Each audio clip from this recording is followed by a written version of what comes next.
Hey guys, there's 22 people on the live.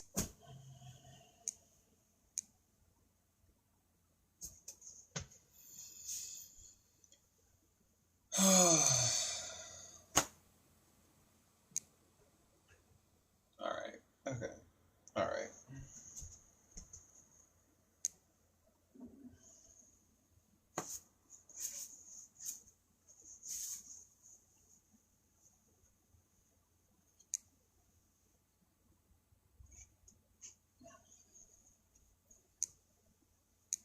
Fuck that shit. Yo, what's up? Hey guys, give me one sec. I didn't just wake up, it's just that, I'm organizing my room. Don't worry, I'm gonna get the lighting and everything. Okay, let's get to work. Hold on.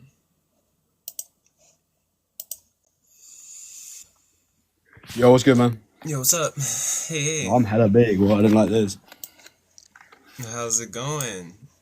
It's going great. But yeah, I guess I'll introduce myself. My name is Coco, or people call me Coco on here because my page is The Controversial Compass. And like one of the reasons I don't really believe in the Christian God, I'm an agnostic though, so I'm open-minded to like the Christian God. Okay, so you believe that? So you think there is a God, like just a God?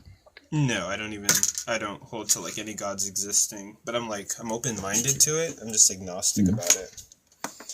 But like, yeah, like I have like several issues with the Gospels, and like I don't really think that they're first-hand accounts. And like I find issues with them. You got any evidence to back that up? Yeah. So typically like it's gonna be like a stacked case. There's gonna be like several things that are contributing to like why I find them to be like unreliable. So for one, like Jesus dies in 33 AD. And I think that like he dies in 33 AD. He sticks around for a while, but then he leaves like 33 AD around that time, right? And so Christians will say that like the story of Jesus's life is being passed around via oral tradition. Until like it's finally written down, because parchment is kind of like expensive. Only the elite have access to parchment, and then they finally write down everything in your earliest gospel, which is going to be Mark, right? So given that, sorry, my brain's waking up. So given that we get Mark, then we get Matthew, then we get Luke, and then John is like the final gospel, or the one that's dated like the latest. What I think happened is general consensus is that Jesus is a Jewish preacher, apocalyptic preacher, but I don't grant that he did any of the divine stuff. I think like everything that's written about him that's divine is probably just like the story of Jesus being passed around by word of mouth, and then over the years becoming more and more miraculous as time goes on. And like we have evidence even now, right? Like court cases don't really take witness accounts too seriously, because it's been shown that people get robbed and then they go to court like a week or a month later, and they struggle to remember the details of like what happened in the robbery, or like what the person looked like. They might even get the person wrong in some instances. Exactly. I feel like I hate to interrupt, but I feel like you're just disproving your own point, because it shows that they have a unity of thought. Okay, there's no contradiction in the Bible, right? We can agree on that, roughly. I would disagree. Yeah? Okay, we'll get onto that later, but we believe there's no contradictions in the Bible. And if there is no contradiction in the Bible, those eyewitness accounts which have been spread across, they went and spread the word by oral tradition, if they're all so correct and they're all so similar and they all work together, it kind of proves that there's something influencing that, which would be the Holy Spirit or God. Well, yeah, so there's like a variety of reasons like why I wouldn't trust them, right? So for one, like the Gospels are written internally anonymous. The authors don't identify themselves. And like let's look at Matthew specifically, but like technically all of them are Greco-Roman writings, right? They're autobiographies and also like first-hand accounts.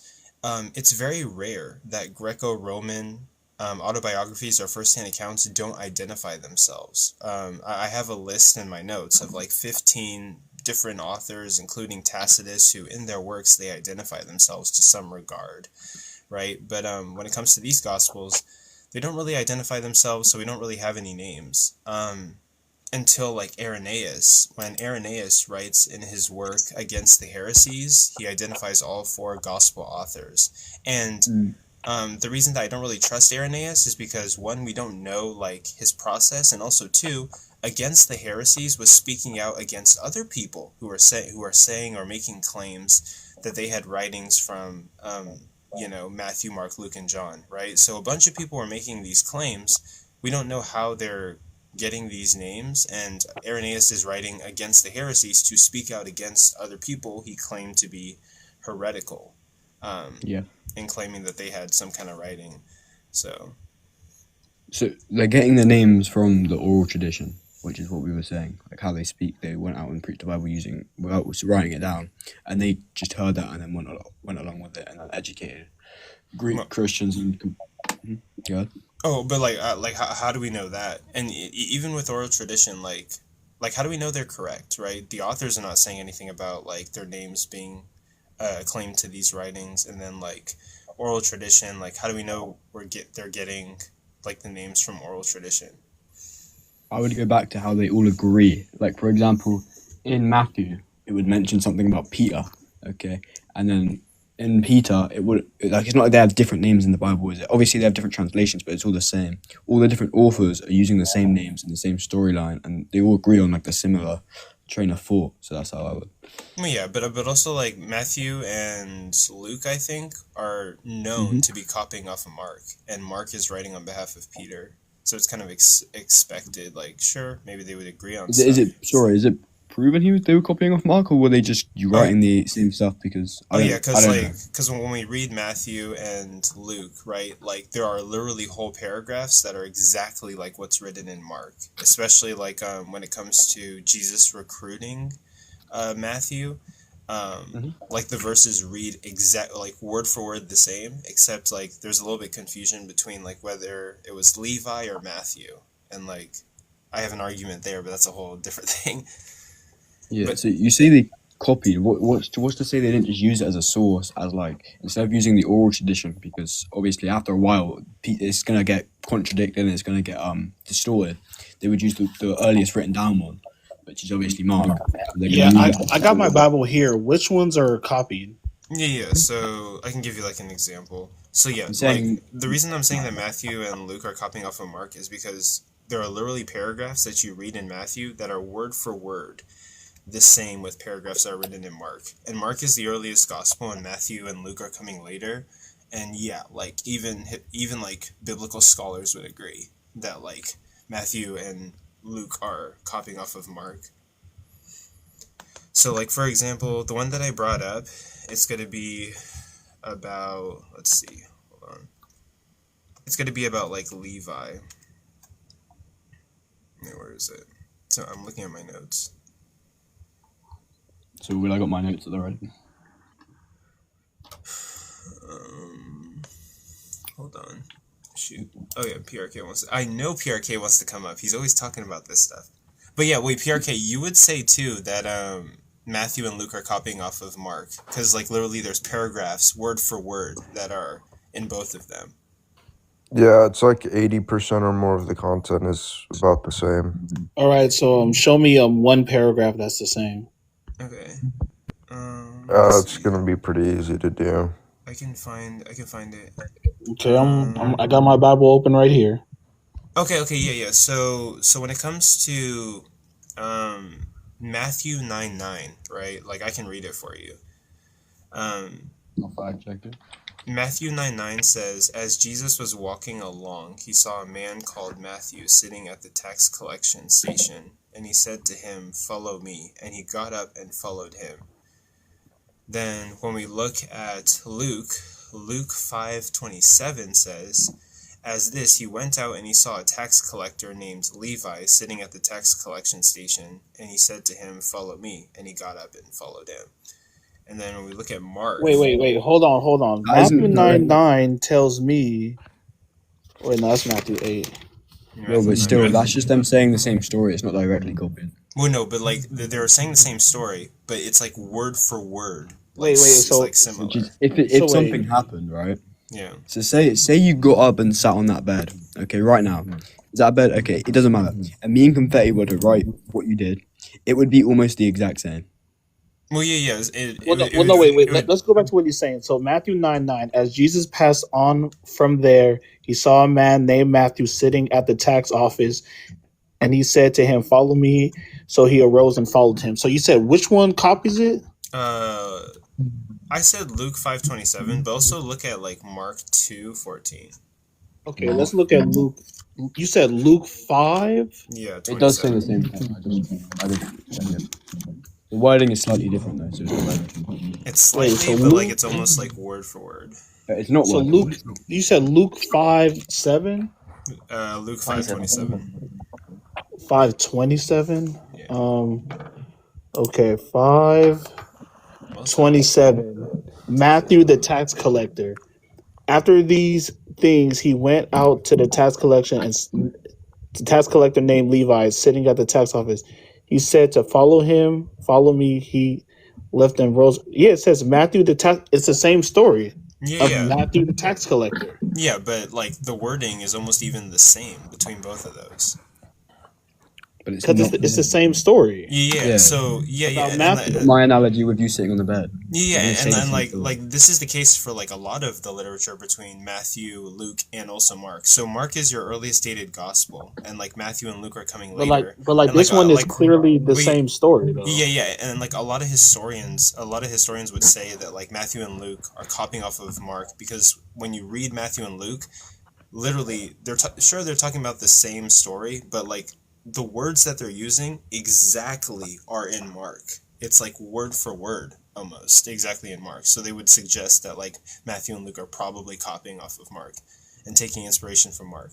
Especially since Mark is writing on behalf of Peter, and Peter's sort of the leader of the group. Amen. I see you started. So wait, were all of these men alive at the same time? I mean, They according to could the have Gospels, been. yeah. It's not implausible that they were. Yeah, so Oh, they're all Matthew, Mark, Luke, and John. alive at the same time, right? Yeah, Matthew, Mark, Luke, and John were. They could have all been, alive. yeah. So it's not like anything like it's stories copied from 1,000 years later or nothing, right? Well, okay, so here's my argument, right? So, these guys were. I mean, if we grant the Gospels, these guys were alive at the same time, right? But there was Christians will say that there's oral tradition. I've been talking to Christ before Jesus. He says something about like there's no oral tradition. Like, what are you talking about? And I'm like, wait, Christians have been saying this, but I have to look into it and see. But okay, I'll grant that it was oral tradition, especially given the culture at the time.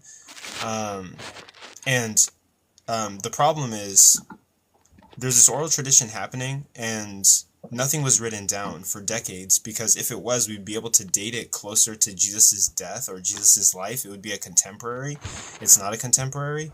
And what we have is that your earliest gospel, the closest thing to like Jesus, is going to be like 60, 70 AD, and that's like decades after Jesus.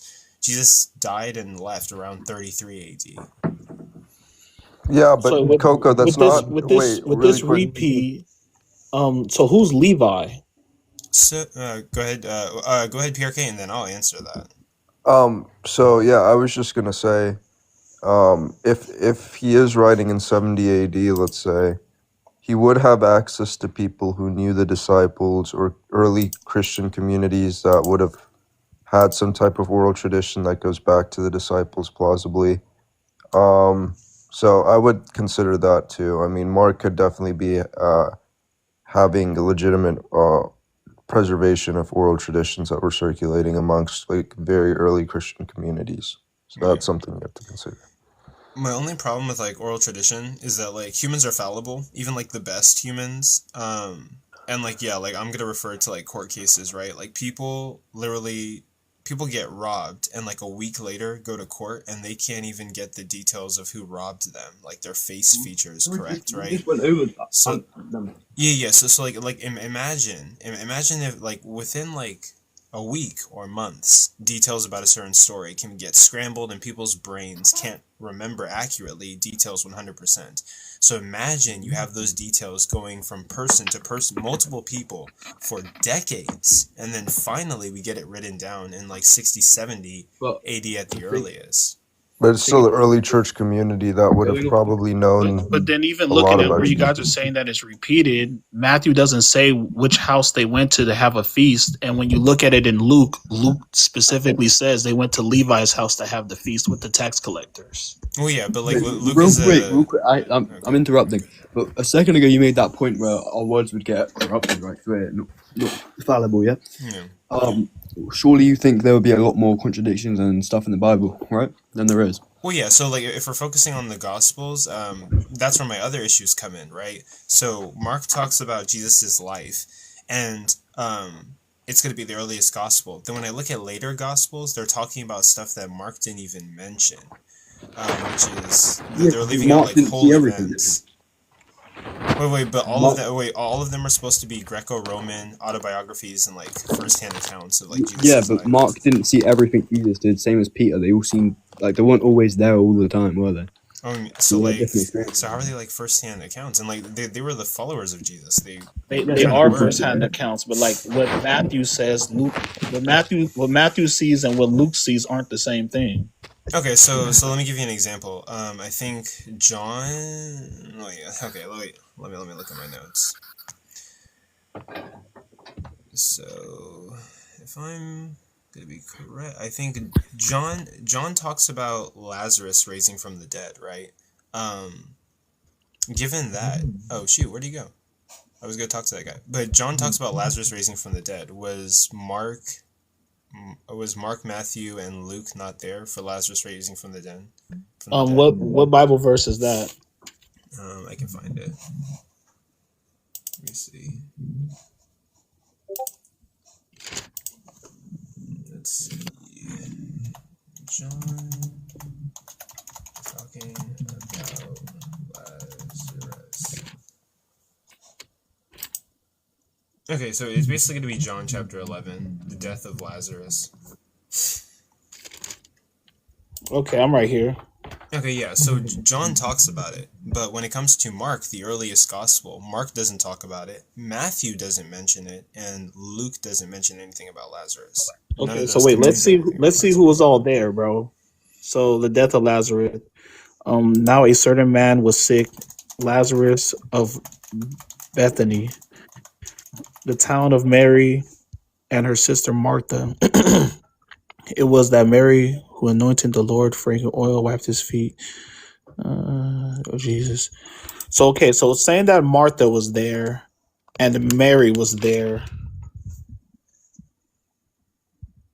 and obviously, like, John had to be there, right? So, I'm telling the rabbi. Yeah. You're saying Mark, Matthew, Luke, like all those guys that were walking with Jesus, they weren't there for Lazarus being brought back from the dead? I mean, like, I find that to be implausible. I mean, they're all witnesses of Jesus' entire life, almost. Yeah, that's a good point. You would expect them to mention. But then you just said, like, how certain things being repeated is a contradiction. Now you're saying it's a contradiction that is not being repeated. Oh, no. I didn't say it's a contradiction. I was just saying that, like, Matthew and Luke for sure copy Mark because there's word for word paragraphs. Yeah, but then you'll say that they copy. You say that they copy things, but then in the same like breath, like you'll say, well, but they didn't copy this part. Yeah, they copied most of it, right? There's some things they didn't copy, yes. Yeah. And this detail is only found in the latest gospel, and it's not found in the earlier gospels, and it's a really big detail that you would expect the earlier gospels to mention. That's the point. Yeah. So this is what I expect, right? Like, so in today's world, whenever a cop arrests, let's say 5 people, if all 5 of those people say the exact same thing and they don't change a single word, that means that those 5 people made up a lie to tell the cops, right? But if the cops arrested 5 people and they're all talking about an event and the words slightly change a little bit, right? that means they're telling the truth. It's varying. They're capturing different perspectives. So what we see in the Gospels, right, is that Mark, the earliest Gospel, is it talks about Jesus' life, but it doesn't mention certain events that like Matthew, Luke, or John, later Gospels, mention. So it seems as if like Mark captured Jesus' life, and Matthew, Luke, and John are adding things, right? Why didn't Mark capture a different perspective? And sure, Yeah, but like Mark captured the cleansing of the leper though. yeah, but like, I mean, did any other gospel capture the cleansing of the leopard, to your knowledge? Yeah, and then Jesus heals a paralytic. Sure, Mark captures like certain miracles, right? But why does he leave out like other miracles? And also, like, how many gospels talk about the cleansing of the leopard? Well, it's because it's like when they bring the amalgamation of the text of the scripts, right? It's like, sometimes it's about who wrote it better.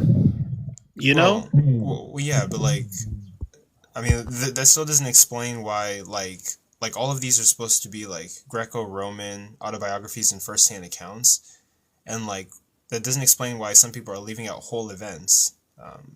Even like another example would be like Matthew talks about how Jesus rose from the dead. There was an eclipse and people rose out of their graves and started greeting people. Matthew talks about that, but no other gospel mentions that. So Mark didn't witness it, John didn't witness it, and Luke didn't witness it. An eclipse, but then, and like, people rising out of their graves. why would we continue if we're reading it like a book and a story? Why would we continue to repeat things? Because that's what you would expect, right? These 4 people were witnesses to Jesus's life. What you would expect is that they all talk about the same events, but they vary in slight detail, right? But that's not the case. Earlier Gospels are just leaving out whole events, and later Gospels are introducing these events. So what I'm going to probably think is that as things were getting spread around word of mouth, it seems as if the story of Jesus was getting more miraculous as it was spread word of mouth. As later Gospels that are dated, that are finally writing about Jesus later, are including these details that early Gospels are not including. So it's like there's more being added to the story of Jesus as the Gospels are later. I don't know about that because it's like all the other texts are like verified, bro. Like, what do you mean by verified? I mean, like, dug up and like carbon dated.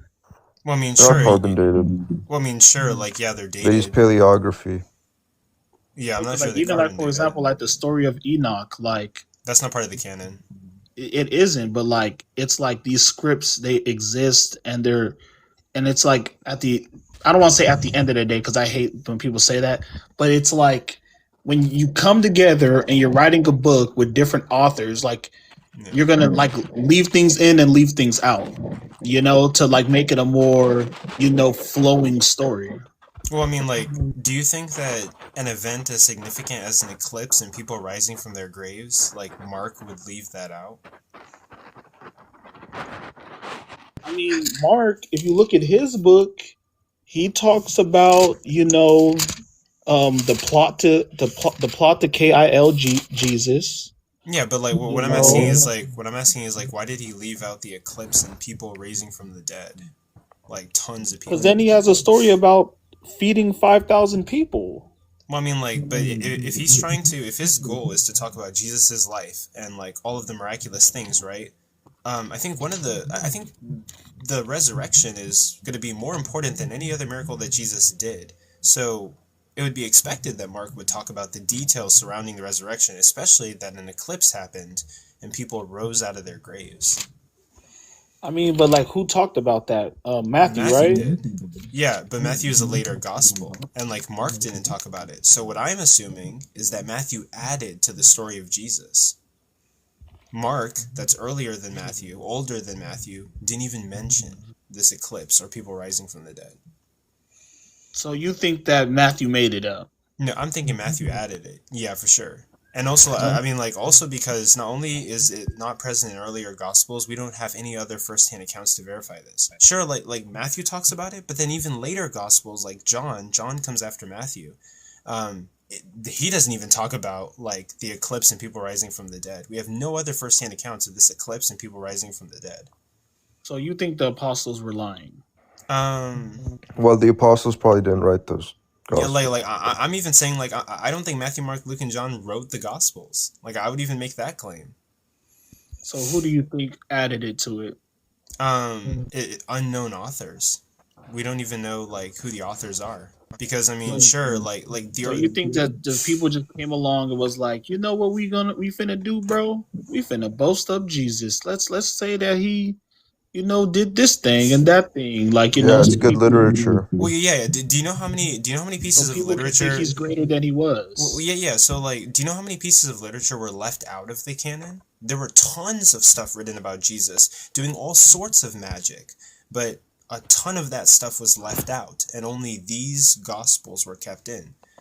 So, I mean, Yeah, I think that they probably kept in what was verifiable. well, like, I mean, they're not. I mean, for a multitude of reasons, right? So, like, Mark's the earliest, and, like, I don't know the order. I have to go do research on it. But Mark's definitely the earliest. John is the latest. Okay, have you been to Jerusalem? Well, like, I don't see how that matters, but, like, Oh, because like, look, I'm gonna tell you right now, bro. If you go to Jerusalem, right, bro, yeah. they have plaques every place where Jesus performed the miracle. Okay, Like, sure. you I can mean, go but, to like, where the miracle was performed. well, yeah, but we need to verify that, right? Because, like, It's not. like, No, that's what I'm saying. To truly verify it, you need to go there, bro. Well, yeah, but, like, it could be the case that those are tourist attractions, right? Like, there are people who came out and said, like, we had Jesus' sandals, but when we, like, actually investigated it, it wasn't Jesus' sandals. It was just some made up, like, tourist attraction. I mean, kind of, but like, I mean, like, if you're the descendant of Jesus, you know, like, because Jesus had a brother, you know, like, would you tell everyone? Yeah, I'd probably be telling everybody and trying to write it down if my brother was raising from the dead and an eclipse was happening and we had people raising from the grave. No, but I'm saying, like, if you're a current day descendant of, like, Jesus's brother, like, yeah, I would be telling everybody. I think that they keep it secretive, bro. Which, like, that's kind of weird and, like, unorthodox. Because, like, I mean, yeah, so another one of my contentions is, like, Matthew is a Greco-Roman autobiography and first-hand account, and he's written anonymous as well as the other Gospels are written anonymous, and this is not a common practice amongst many other Greco-Roman autobiographies and first-hand accounts. They all, like, identify themselves in the literature. I think that, like, the language switched to Greek because, you know, in Hebrew, a lot of things, the Hebrew language is a very evil language. So, Right. like, some things in English, What's the like consecrate? Like consecrate, right? So in English, consecrate means to, like, you know, to anoint. In Hebrew, it means to sacrifice. Oh, I mean, but again, like, these, like, I'm not really sure how I feel about that. Because, like, when it comes to Matthew, Mark, Luke, and John, I'm assuming that they all spoke Greek, but, like, I'm not sure. Yeah, but, like, that's why it was kind of like, that's why that's the Old Testament, because it was like the Hebrews, they were able to, like, listen to God, but since their language translated God's words wrong, that's why they would perform wrong things. Like, No, yeah, so, like, I would grant that, like, the Old Testament is written in ancient Hebrew. That was kind of the language of the time, right? But then, okay, when we look at the New Testament, the language of the time was probably going to be, like, Greek or Aramaic. And I think that's what Jesus and his followers spoke or used. So, yeah, of course, I mean, like, I would expect that. I mean, I would love to learn Aramaic, but it's a pretty difficult language to learn. Yeah, but speaking of that, like, yeah, I looked into it. I'm still looking into it, but, like, there's this. I'm not sure if he's a scholar, but there's this guy named Camille Gregor who talks about, like, all these other sources that are Greco-Roman autobiographies and like first-hand accounts that identify themselves in the literature, right? Tacitus in Agricola identifies himself in the literature. Plutarch identifies himself in the literature, and Themistocles, Cornelius Nepos. In what literature? In the stuff that they write, they identify that they're the author. They're writing that stuff, at least at some point in the literature. In the Bible, or where are they? Oh no, this is external to the Bible. These are other works, right? So I'm saying like it's normal for the writings during that time for the authors to say like, hey, I'm the one writing this, or make some kind of reference to their writing the literature, right? But with Matthew, Mark, Luke, and John, with the Gospels, they make no attempt at all whatsoever to say like, I'm the one that wrote this. And actually, what's really interesting is like when Matthew is talking about that scene that I told you about where Jesus recruits the tax collector, Matthew talks in the third person. He says Jesus walked up to Matthew sitting at the tax booth and said, come with me. And Matthew got up and followed him, right? If Matthew's writing Matthew, why would he say Jesus said to Matthew, follow me? Why wouldn't he say instead, Jesus said to me, follow me, and I got up and followed him? I mean, then how would we know who he told that to? Well, yeah. So like in the book of Matthew, if Matthew's writing the book of Matthew, right? That scene is supposed to be Jesus recruiting the tax collector, and if the tax collector is Matthew, why would Matthew say, Jesus said to Matthew, get up and follow me, and Matthew got up and followed him. If Matthew was truly writing Matthew could have just said, Jesus said to me, get up and follow him, and I got up and followed him. And that would be like Matthew claiming, hey, I'm writing this, and I got up when Jesus told me to follow him. Is any part of the Bible written in the first person? I'm pretty sure. Like we could probably look at the Pentateuch. I don't think that other than Jesus, the word "I" is used in anybody describing what's going on in the Bible.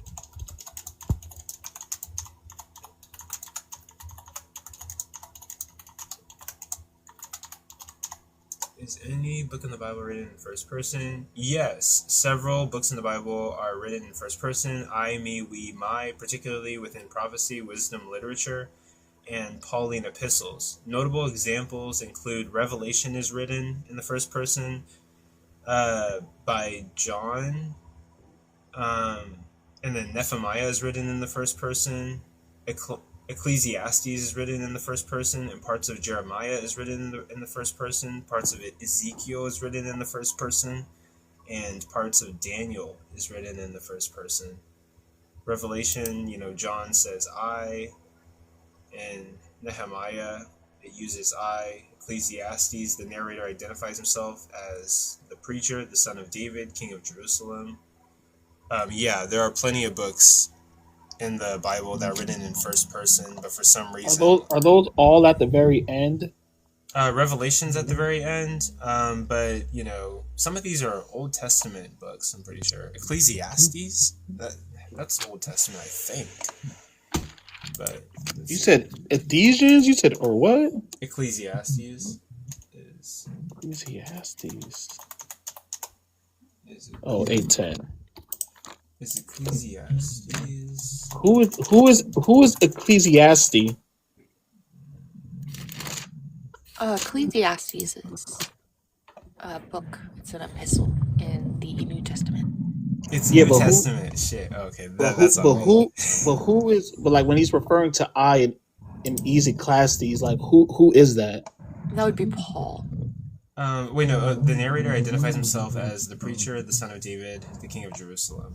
So, let me see. So wait, who would that be? I thought Ecclesiastes was Old Testament, actually. That is old. I think is. Let me that is Old Testament, but it's just like, is that a person, or you're saying that he's writing an I? But like, who is that? So Okay, so it Ecclesiastes started. Oh, oh. Ecclesiastes 7:29, it reads, "This only have I found. God created mankind upright, but they have gone in search of many schemes." So who is Ecclesiastes? I can find it. Ecclesiastes isn't a person. Yeah, it's like the name of the book, but somebody else wrote Ecclesiastes. Who wrote Ecclesiastes? Paul, I believe. No, Me Paul double didn't write check. it. No, The King words of Solomon. the preacher, the I son of forget, David, but king I don't of think it's in the New Jerusalem. Testament. No, it's Is Ecclesiastes the weird one? No, it's King Solomon. Ecclesiastes is attributed to King Solomon, son of David, who reigned in Jerusalem according to Bible study tools. So okay, so it's only King Solomon But that I wrote. mean, like you were asking me, like, does anyone write in the first person? And like, sure, there are plenty of people who write in the first person. So why does Matthew not write in the first person if Matthew wrote Matthew? Like when Matthew When you say plenty, did you? That's 2 or 3. I listed like 8 almost. Revelation, Nehemiah, Ecclesiastes, Jeremiah, Ezekiel, Daniel, Amos, the epistles, Acts of the Apostles, Psalms. There are plenty of books that use like I or me or we or my, and they're writing in some sort of like first person tense. But again, like Matthew, right? If Matthew wrote Matthew when he's So wait, writing in that segment, who wrote Psalms? well, okay, I could look that up So too. no, because it's starting to look that like every one that says I, the book is not named after them. No, like, well, why does that matter? Right? Psalms is written by David. Yeah. So let's say that all those books that are writing in the first person, it's not named after them, right? Okay, but like in the literature, they are identifying that they wrote the books, right? But Matthew, there's a specific claim attached to Matthew saying like Matthew wrote Matthew. And when Matthew is describing Jesus recruiting the tax collector, he talks about Matthew in the third person rather than just saying I, like, hey, Jesus spoke to me, told me to get up from the tax booth, and then I got up and I followed Jesus. And so, like, why would he write in the third person if it's his autobiography and his first-hand account? Why not identify himself in the literature? Because it's God's words. I mean, like, that's just appealing to ignorance. That's just saying, like, God's ways are higher than our ways, so maybe God, like, isn't God not the God of confusion? Why would he do something that would confuse us about who the writer is? It's not confusion. It's speaking. Can I say something? Can I say something to that? I'm pretty sure nobody at that time spoke in the first person. No, wait, that's not the case. I mean, like, I have a list of people according to, darn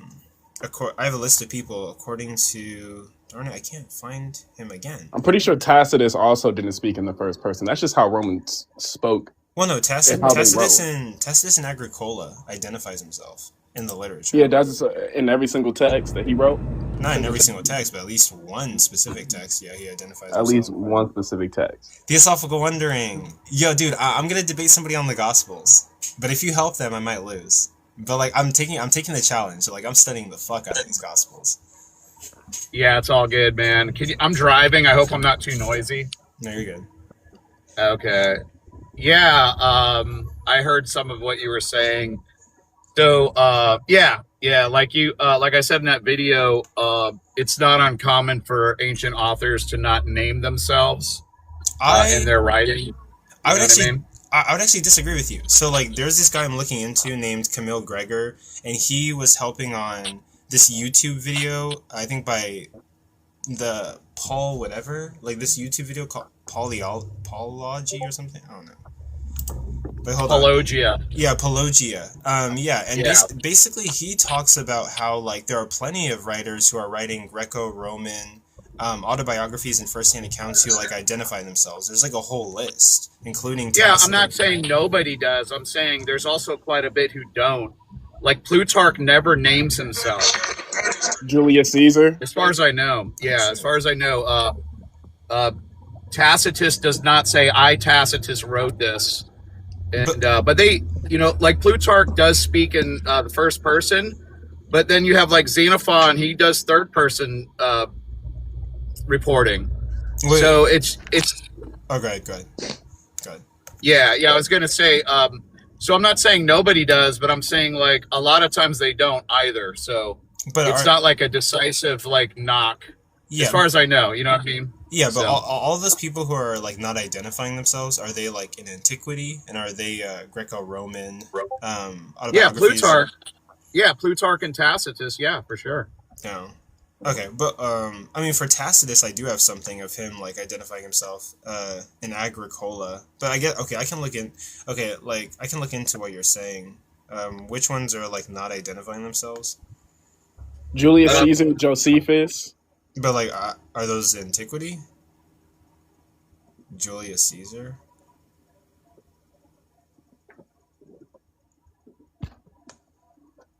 Let's see. Give me one sec. I would do a page split. Julius. The other thing that's important too, Coco. Yeah.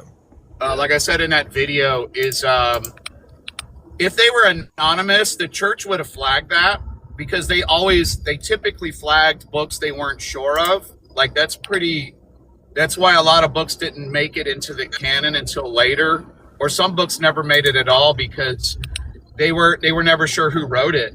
So you would expect to see like a bunch of debate occurring in the church. Like if nobody knew who wrote the Gospels, there'd be a lot of debate about where they came from, because they do that with other books. Well, yeah. So I would make the claim that they are internally anonymous. Like the authors in the literature don't like identify themselves, and like I was saying earlier, Matthew had like an opportunity to identify himself when he was talking about Jesus recruiting the tax collector.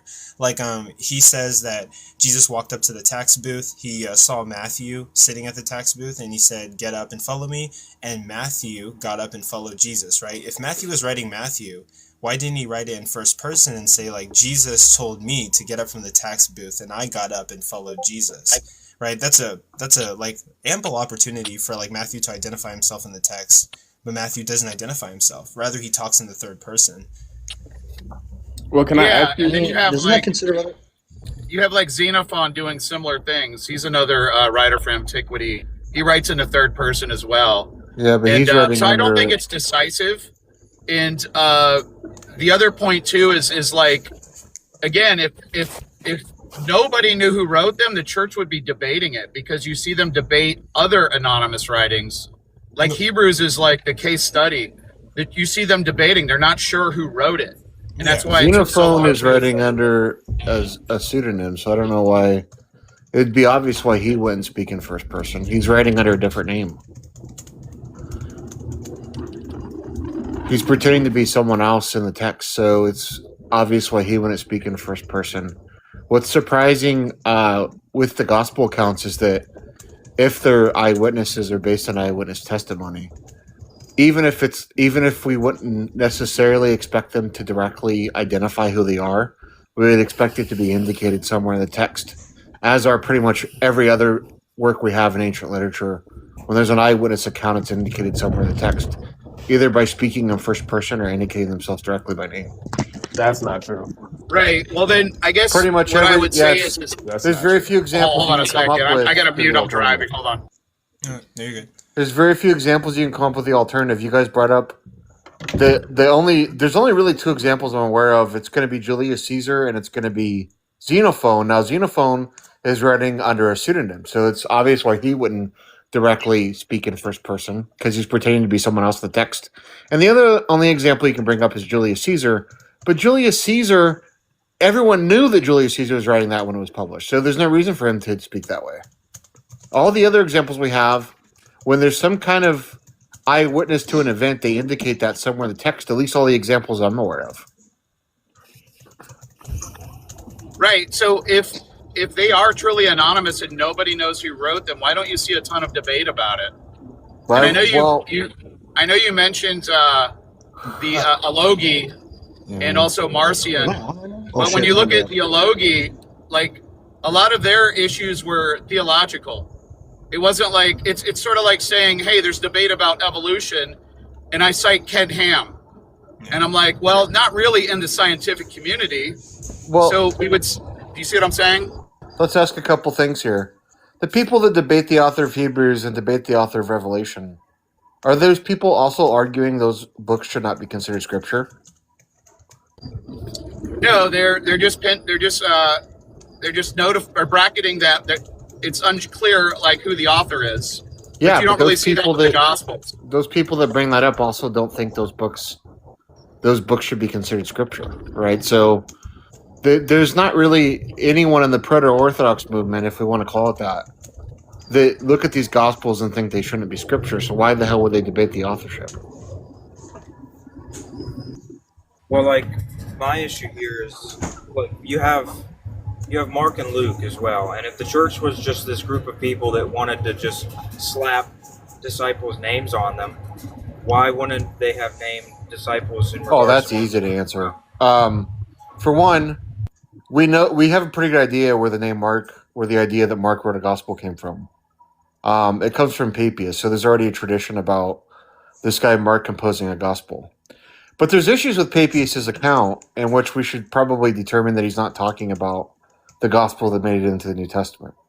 So what it seems to be going on here is that we have church fathers in the late 2nd century and on reading this account from Papias and assuming he's talking about the gospel that they're looking at. Or either, deceitfully adding that name to the gospel. I think it's more likely they're just mistaken. But either way, there's a tradition that Mark composed the gospel, and that's where the idea came from, right? So now they're attaching that tradition to a gospel in front of them.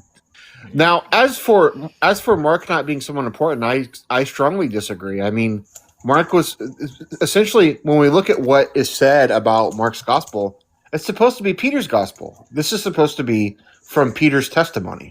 The reason why they don't say Gospel of Peter or call it Gospel of Peter is because there's already a book circulating that claimed to be from Peter, so they wouldn't name it that. And it's also interesting, why is it called the Gospel of Mark if it's supposed to be Peter's interpreter? It should actually be the Gospel of Peter. Yeah, so it's not like they're saying this came from some random person. They're saying it came from someone. They're saying this is Peter's testimony. Well, no, Sir, let me. Can I ask you a question real quick? Was the point you were making that the only way there would be debate on the Gospels is if they were deciding whether these books were scripture or not? Well, I'm saying when we look at the kind of like when people bring up, like when Eusebius brings up that he didn't think Revelation was written by John, son of Zebedee. He's bringing that up to challenge whether or not it should be considered scripture. All right, the same kind of thing we see happens with like 2 Peter and Hebrews. It's people bringing it up when they're challenging whether or not it should be considered authoritative. So I'm not aware of anyone doing that with the Gospels, but I'm also not aware of anyone challenging, at least in the proto-Orthodox movement, whether or not those books should be considered authoritative.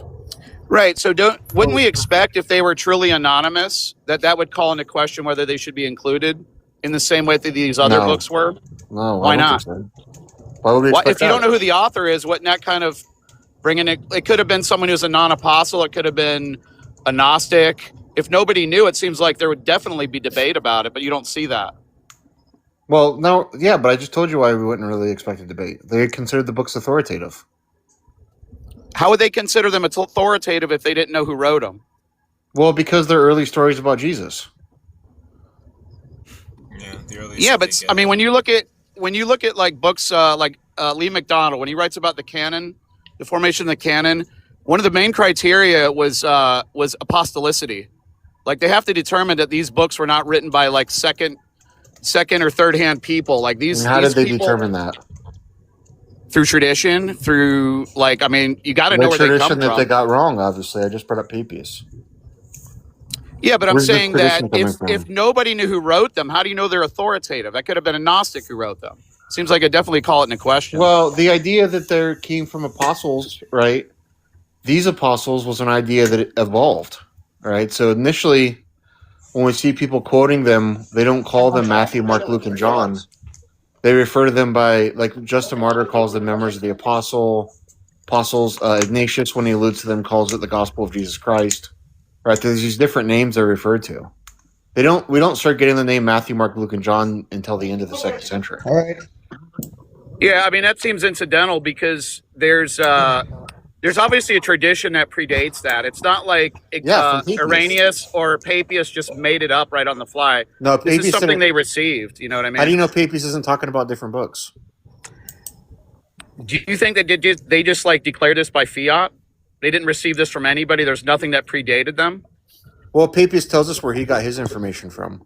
But how do you? But the question was, how do you know Papias isn't talking about different books?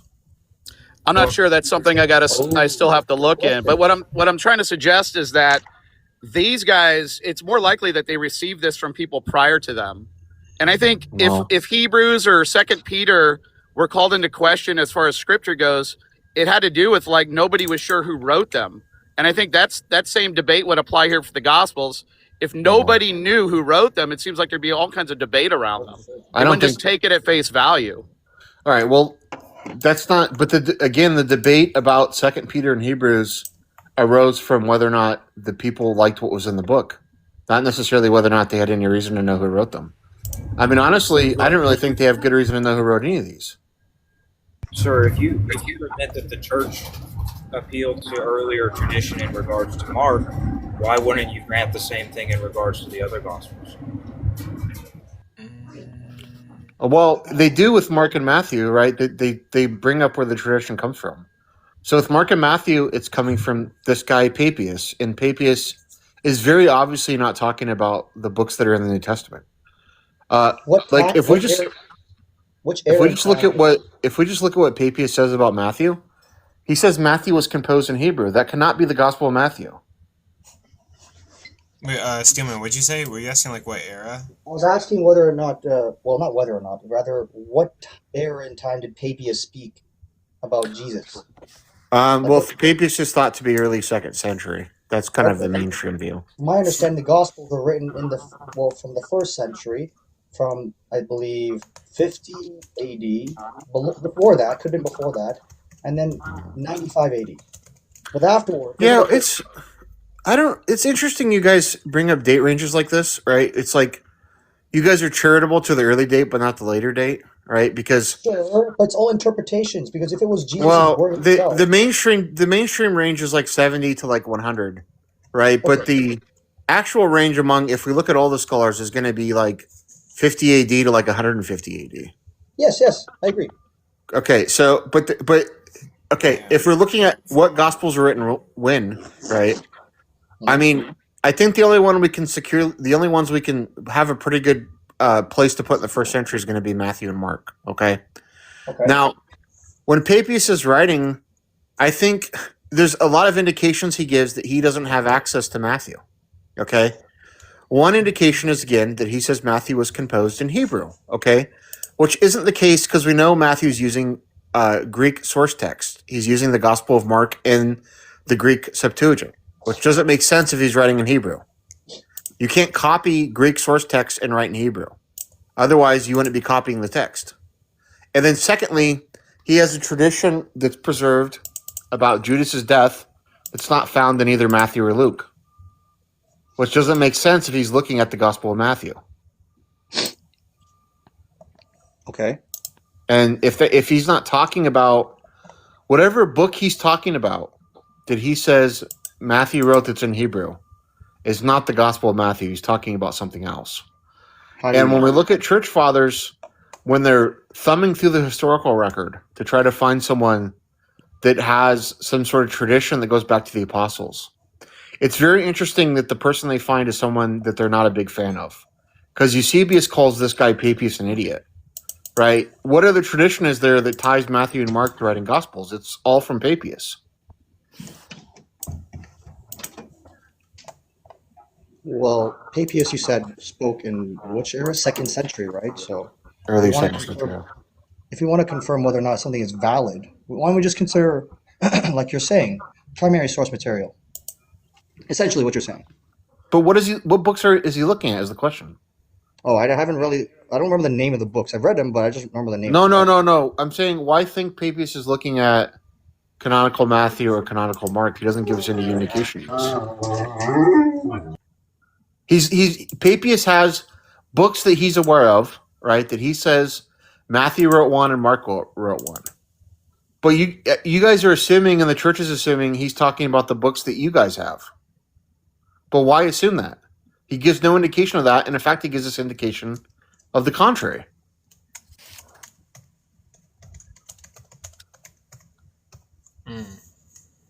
Could you repeat that? Sorry, I missed that last part. Yeah, so there's this guy, Papias, that says Matthew wrote a gospel and Mark wrote a gospel, right? And I'm asking, why do we assume that he's talking about the Gospel of Matthew and the Gospel of Mark, the ones that made it into the New Testament?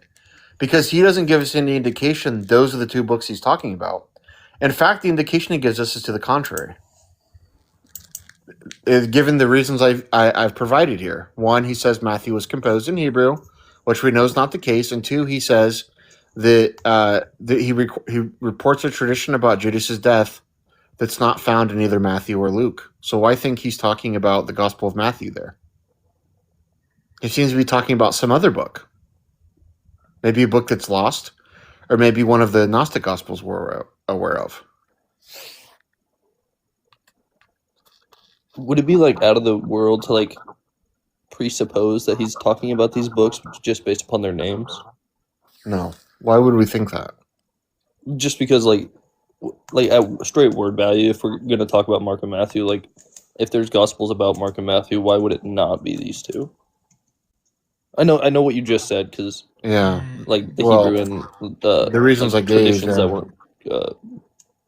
Well, let's think about it. If he's looking at Matthew, do you think he could tell whether or not it's in Hebrew? Did Papias speak Hebrew? Well, you can look at a text and know if it's in Greek or not if you're writing in Greek, right? Did he speak Greek though? Did he write in Hebrew? Yeah, he's writing in Greek. Obviously, then yeah, he would know if it's Hebrew or Greek. Yeah. Okay. So he's looking at a text, right? That's in that he says was originally composed in Hebrew. Okay. The language that Jesus spoke, right? Greek Aramaic. So we have to consider whether or not the canonical books of, as we're talking about, are within, I suppose, within standards of Greek Aramaic. Well, okay. Say that again. What's the question? Not a question, making a statement. What did you say?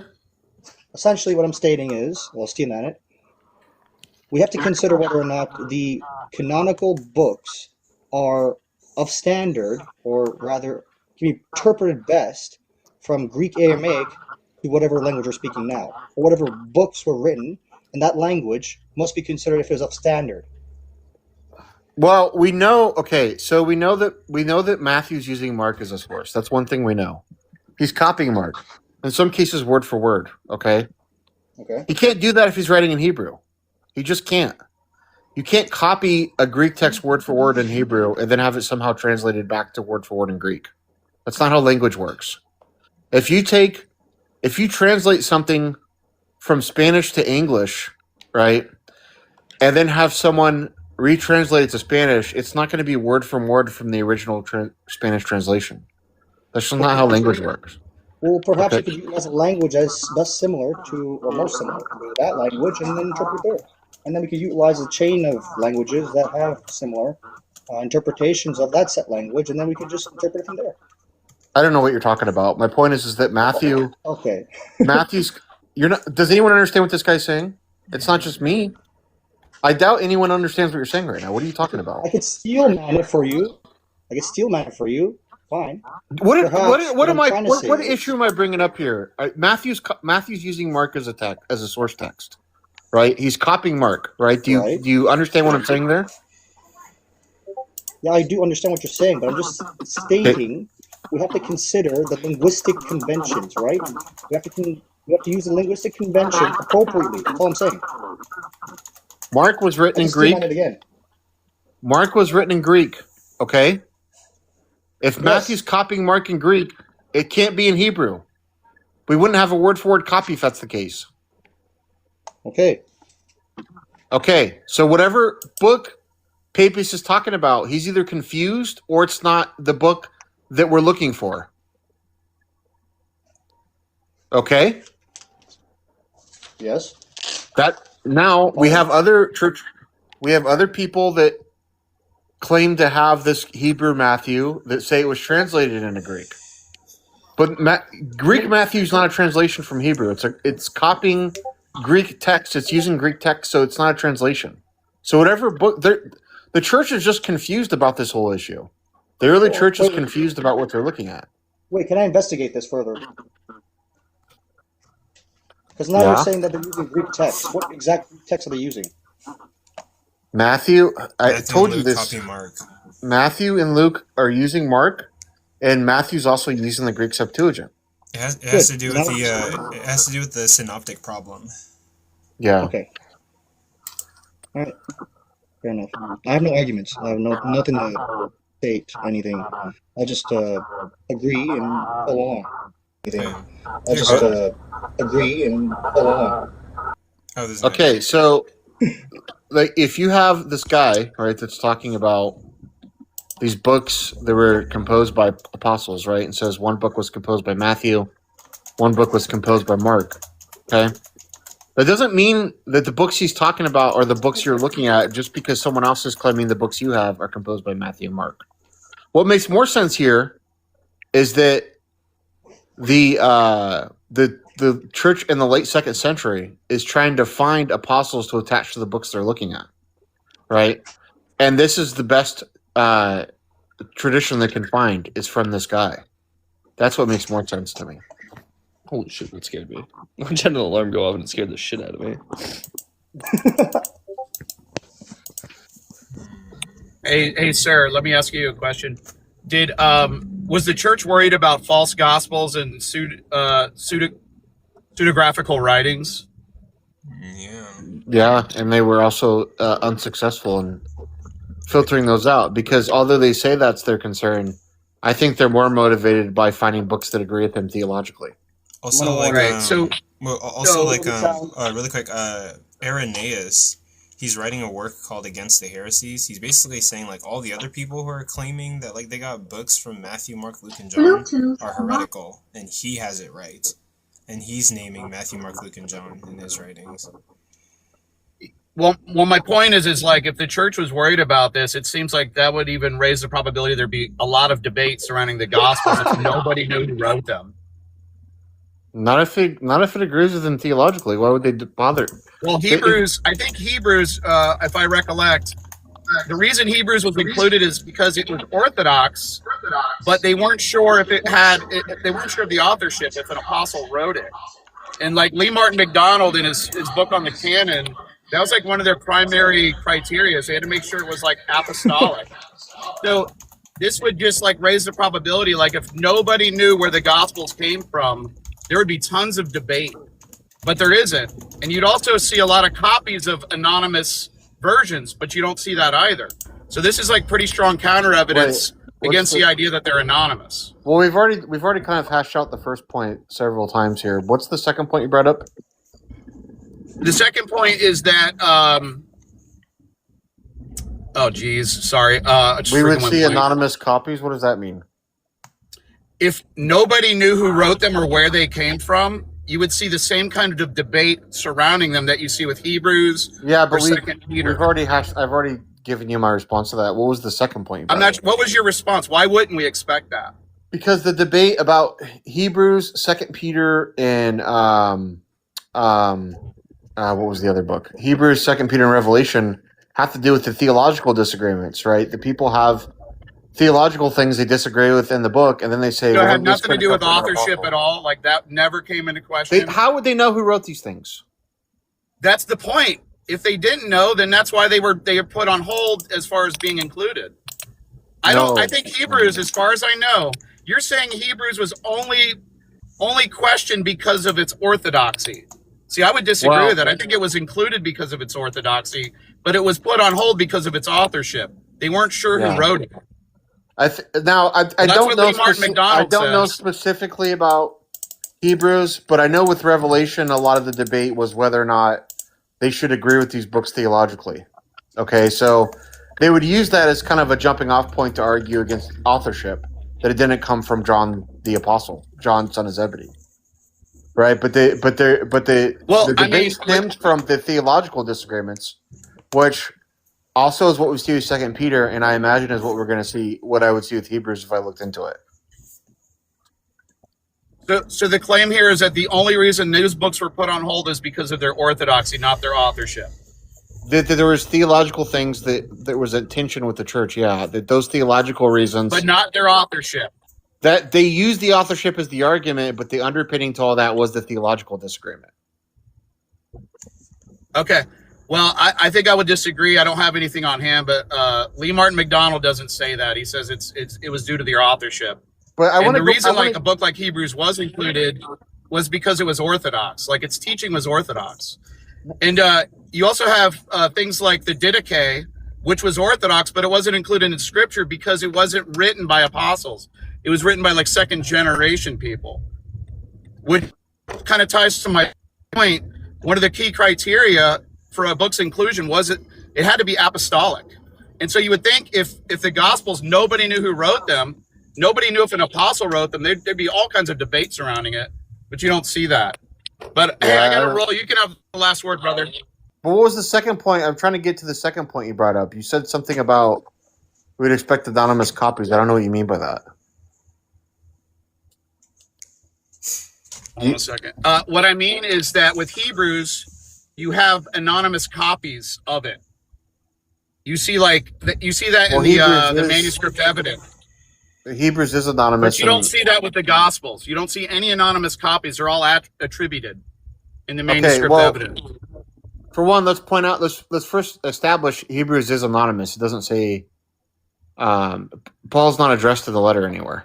Okay. So the text itself is anonymous. Now, as for the Gospels, so the title that's attached to all the manuscripts is according to Matthew, according to Mark, according to Luke, according to John, etc. Those are the titles that are attached. Those are not titles that they all four would have came up with on their own originally, right? So those titles were clearly added later. They weren't original.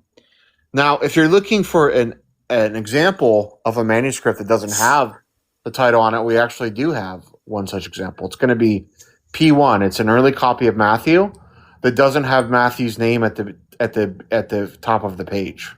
So we actually do have an example of a manuscript that doesn't have the title on it. Wasn't that just a fragment? And one could argue that when they were attributed, they were included as tags on the papyrus. Like you could easily just say, hey, the tag just fell off or something.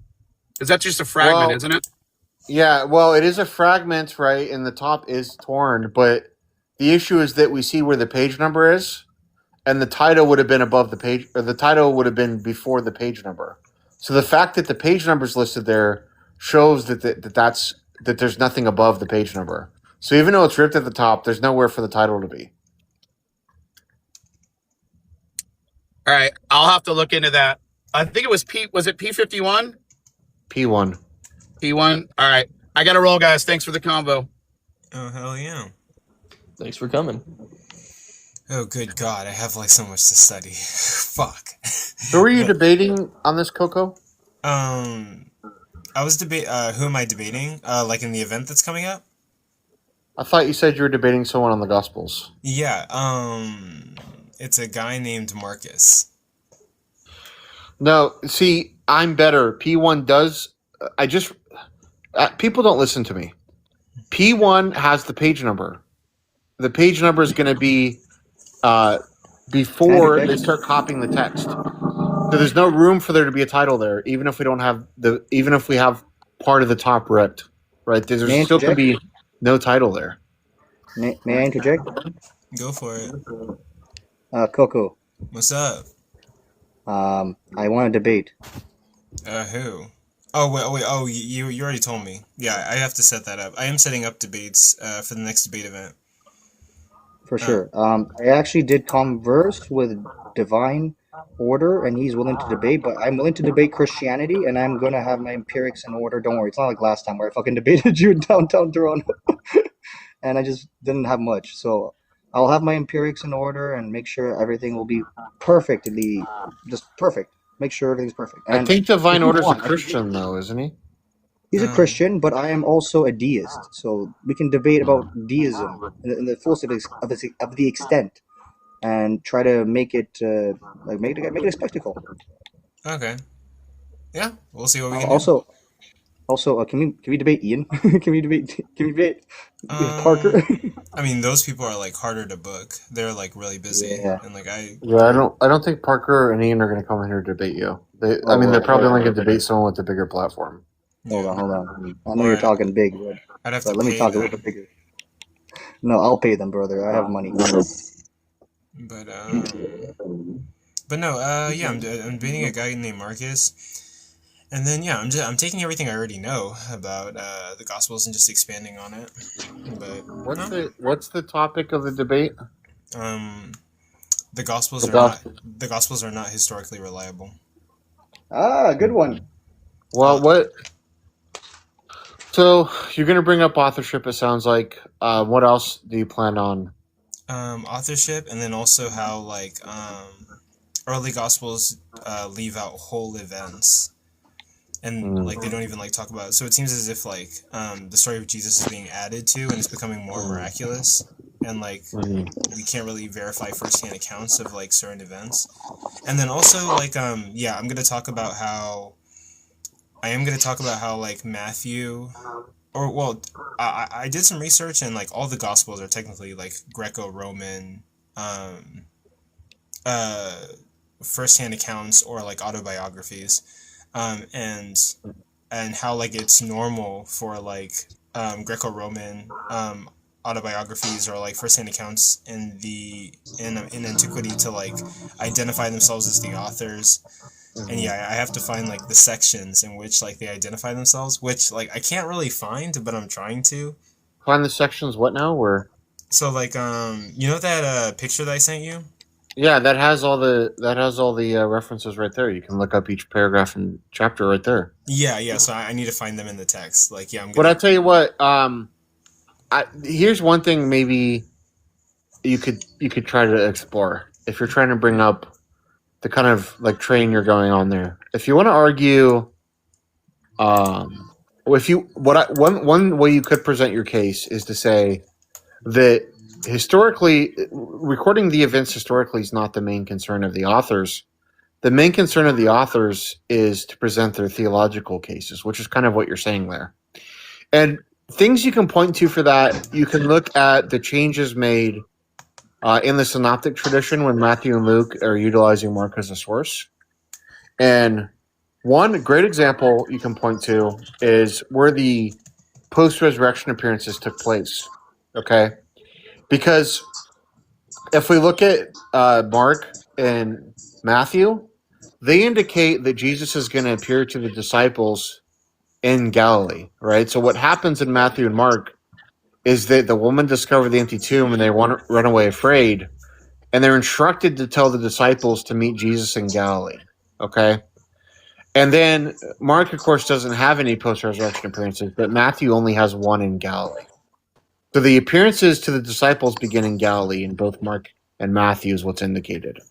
But then in Luke, there is no return to Galilee. All the post-resurrection appearances happen in Jerusalem, right? So if Luke is coming later, why does Luke all of a sudden resituate where the appearances take place? That's not someone that's concerned with recording history. Yeah, and yeah, like I was I was gonna include that too, like the appearances and like why. Yeah, I have that in my notes as well. I was gonna include that too. And so you can also point to examples where like Acts and Luke, whoever the authors are there, utilize historical events incorrectly and like re-chronologize, put them in the wrong timeline. Like one example is the census of Quirinius, how it doesn't align with the birth of Jesus in Matthew. Another example is I would type this down. Type down the 3 Jewish revolt leaders in Acts. Okay, type that down. Okay. Because there's these 3 Jewish revolt leaders that Luke brings up, and he gets the dates wrong on when these revolts occurred. And we know this from reading Josephus. Luke puts one of the revolts in the 50s that actually took place in the first decade of the first century. So that's like one thing you can look at. They get historical events wrong. Puts revolts in the 50s, and then okay, so three Jewish revolt leaders in Acts. Yep. Just write down timeline issue 3 Jewish revolt leaders in Acts and look into that, and you'll find a whole bunch of stuff about it. Okay. And then, do you want to bring up geography issues too? Because I have a really good geography issue. Hell yeah! I'll bring up like all the issues. I'll try to make the debate like a long debate. I want to like sit down and like go through a lot with him. Okay, it's gonna be Mark 7. I think it's like 31. That I might have that verse wrong, but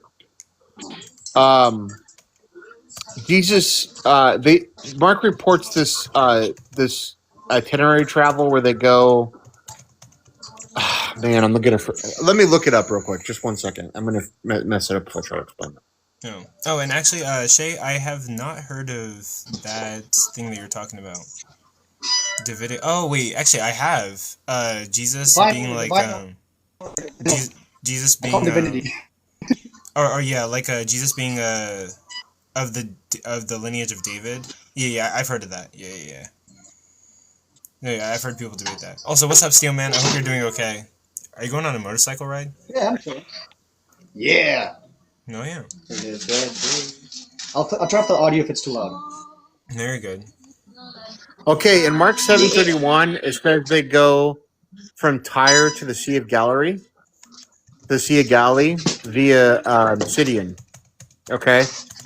Now, Steel, you got a lot of background noise. Can you mute? Sorry, bro. It says they go from Tyre to the Sea of Galilee via Sidon. Okay, that's Mark 7:31. Yeah. Now, if we look at a map, Sidon is north of the Sea of Galilee, and Tyre is in between the two. So it doesn't make sense geographically, sorry, for them to travel that far north to go south. It would be like saying, I'm going to go, you know where Iowa's at compared to you, right? Yeah. It'd be like saying, I'm in Iowa, and I'm going to go to Texas via Canada. It doesn't make any sense. Yeah. You wouldn't go through Canada to get to Texas from Iowa. Yeah, like you're going past it to get to Canada. You're going north to go south. It doesn't make any sense what's being said there. Yeah. It seems to be someone that doesn't know the geography very well. Okay, so say that Mark reports they go from Tyre to the city of Galilee. They go from Tyre to the Sea of Galilee via Sidon. Is it possible that it's not properly interpreted?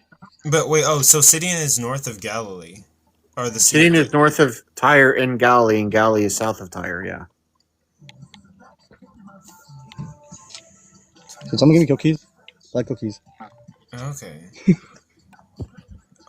Just 2 cookies. Oh no, I'm gonna get kicked. I'm just kidding. The mods.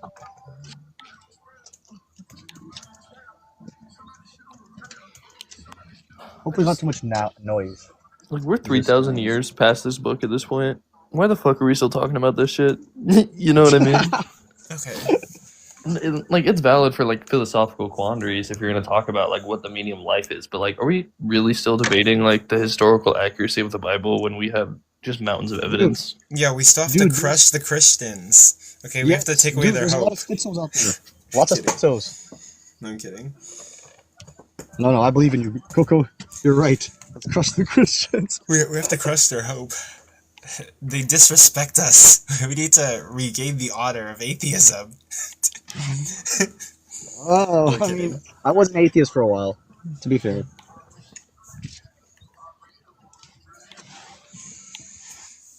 But no, I'm totally kidding. Also, dude, Prince, like, congratulations on the dub. Like, the other day I lost like 2 debates, but like I'm gonna get better.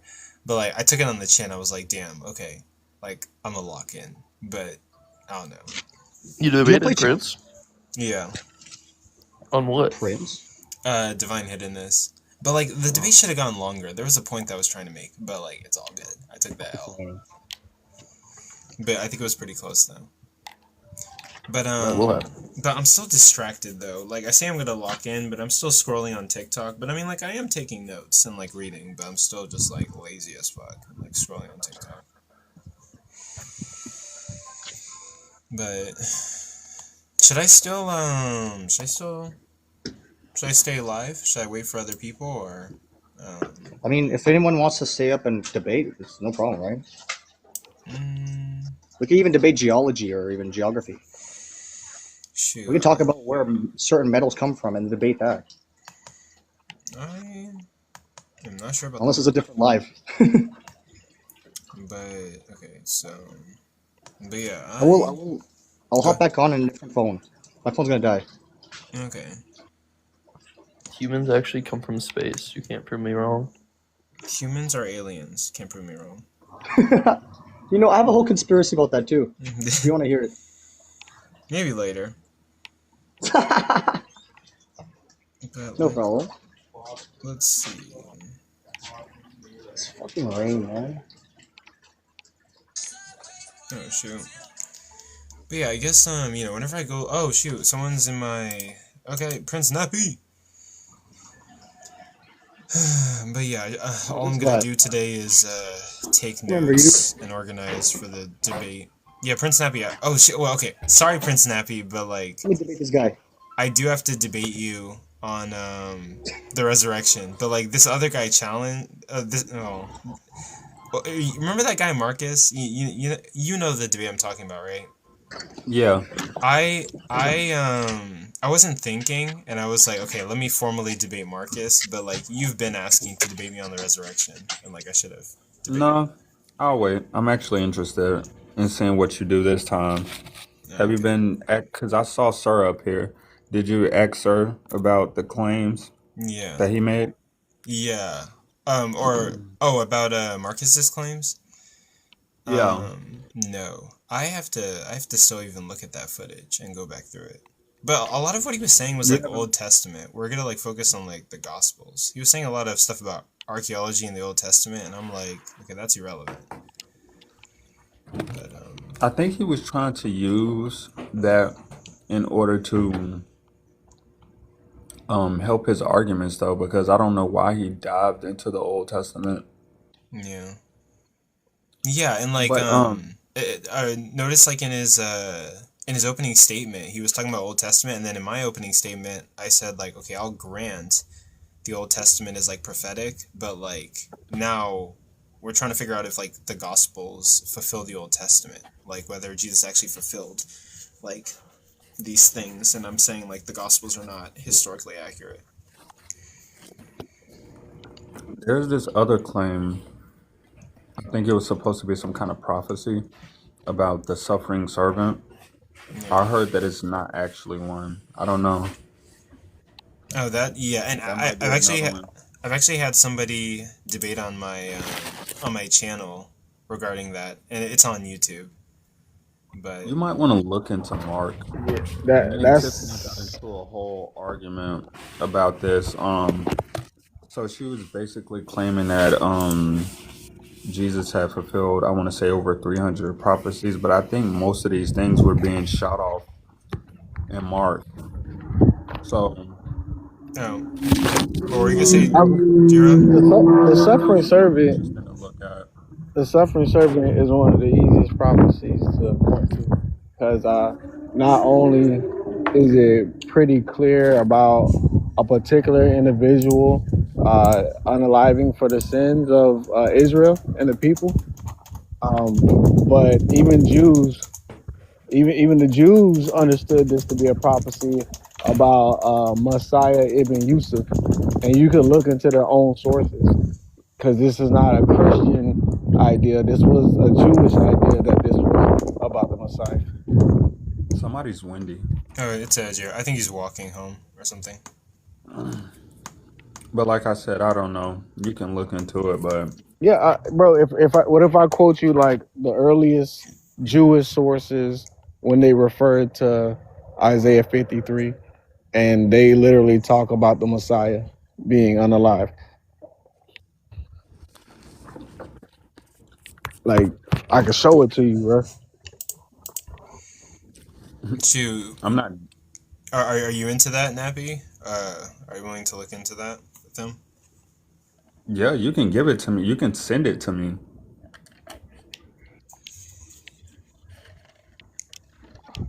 I mean, I could read it to you right now. Hold on, let me pull it up. Yeah. So, so,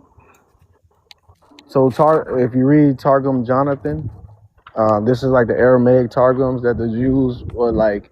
It's like a Targum is like a translation slash interpretation of the Bible, and when they refer to the servant in Isaiah, they said, "Behold, my servant, the Messiah, he shall prosper." Right, so he already sets the tone that Isaiah is talking about the Messiah, right? And then when you go to the Babylonian Talmud, it says the Messiah is called the leper scholar, right? For surely he has borne our griefs, right? So he's talking about how he's going to be afflicted and whatnot. And then I forgot there's another one. Oh yeah. And the Messiah, I don't know if you guys know about Messiah ben Joseph, the tradition, but the Jews believe that there was going to be two Messiahs. Like, you know how Christians say that the Messiah is going to come twice, like Jesus, he came once and then he's going to come twice in the end.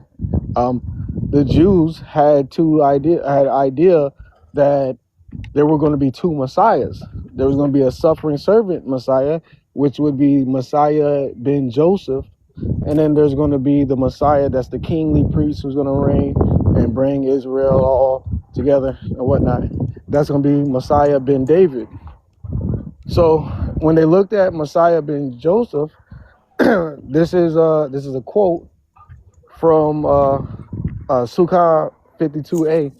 He says, "This speaks of the mourning over the slain, the one who was unalive, Messiah ben Joseph," right? And then he also refers to Zechariah 12:10 when talking about they will look upon me, the one whom they have pierced. And he referred to Messiah ben Joseph fulfilling this prophecy. So just, I mean, you should look into that. I know it's a lot of people who make arguments on TikTok, but just look into the Jewish sources and you'll see how it's consistent with Christian interpretations. Why do you believe that the Gospels are an accurate account of historical events? You said what? I said, why do you believe the Gospels are an accurate account of historical events? Well,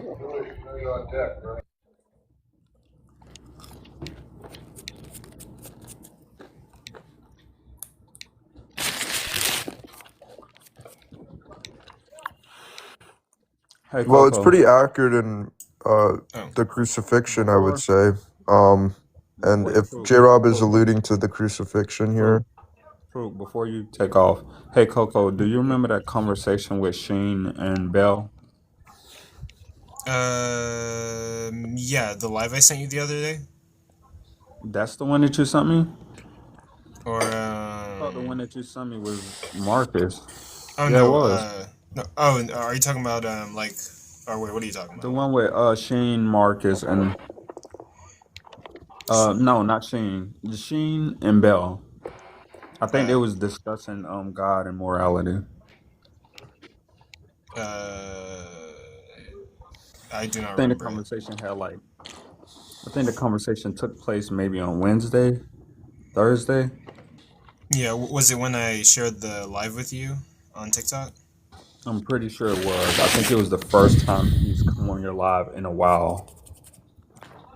Oh, okay. You have that video? Oh wait, was it on my live? Yeah, Oh, I could check. Yeah, I probably have it. I hope so. That was a really good one. Okay. But Proof, you can go ahead. I was just gonna say, I mean, I think what J-Rob was gonna say is that if this is talking about the Messiah and he is like gonna be tortured or something. I mean, we can say that Jesus was tortured and he is the supposed Messiah. So I think that's the point he was trying to make. I should probably start making promo material for my debate. But okay, no, I'm not gonna fuck this up. Like, I'm literally going to like do very well in this debate. Like, I'm gonna fucking win this debate. Coco, you got it. You're locked. Bro, My like I'm not gonna. observation. Cause like okay, cause like I gotta redeem myself. Like I don't like to lose. You I've didn't lost do a bad. Wait, did you lose that one? which one? Oh, The one that you recently had with him. Did they declare you the loser? Oh no, I won via like Oh, poll okay. and Because I also was saying guess. like you didn't do bad, but you didn't do all that great. Yeah. But when it comes to like my other formal debates, I've been like nervous. Like I did Prom of Evil with Brody and like I lost. And then like Russell, like I've won more times than I've lost. Well, okay. I won by judges vote. Then Russell won judges vote, and I won audience vote. So I don't know. Like I would say, I guess Russell won that one. So I guess like I've won against Russell once. He's won against me once. I think there was another time where I won against him. But no, I'm gonna try to see what I can do here. But okay, like I have a good understanding of like the Gospels, right? So the Gospels are detailing like Jesus's life, and it's gonna be they're detailing Jesus' life. It's gonna be like around like 33 AD, and like I guess I have to look up when Jesus was born, and then the Gospels are dated.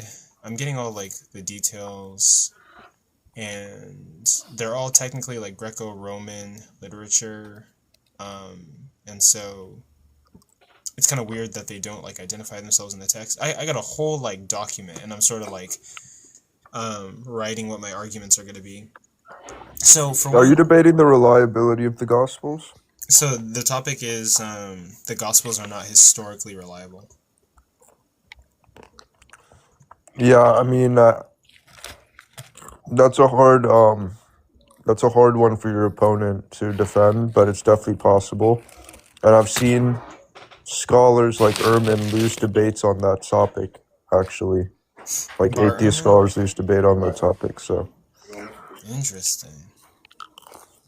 I think the thing about, I don't know, I have mixed feelings about Bart because he's not really a debater in my opinion. Like, I feel like it's like a combination of having knowledge and debating skills as well. I feel like he's very knowledgeable, but he's not the type of person to have a debate really. He's more of a dialect or a conversationalist. Yeah, like they have like a lot of knowledge, but they're not like they might not be debaters. Yeah, he does.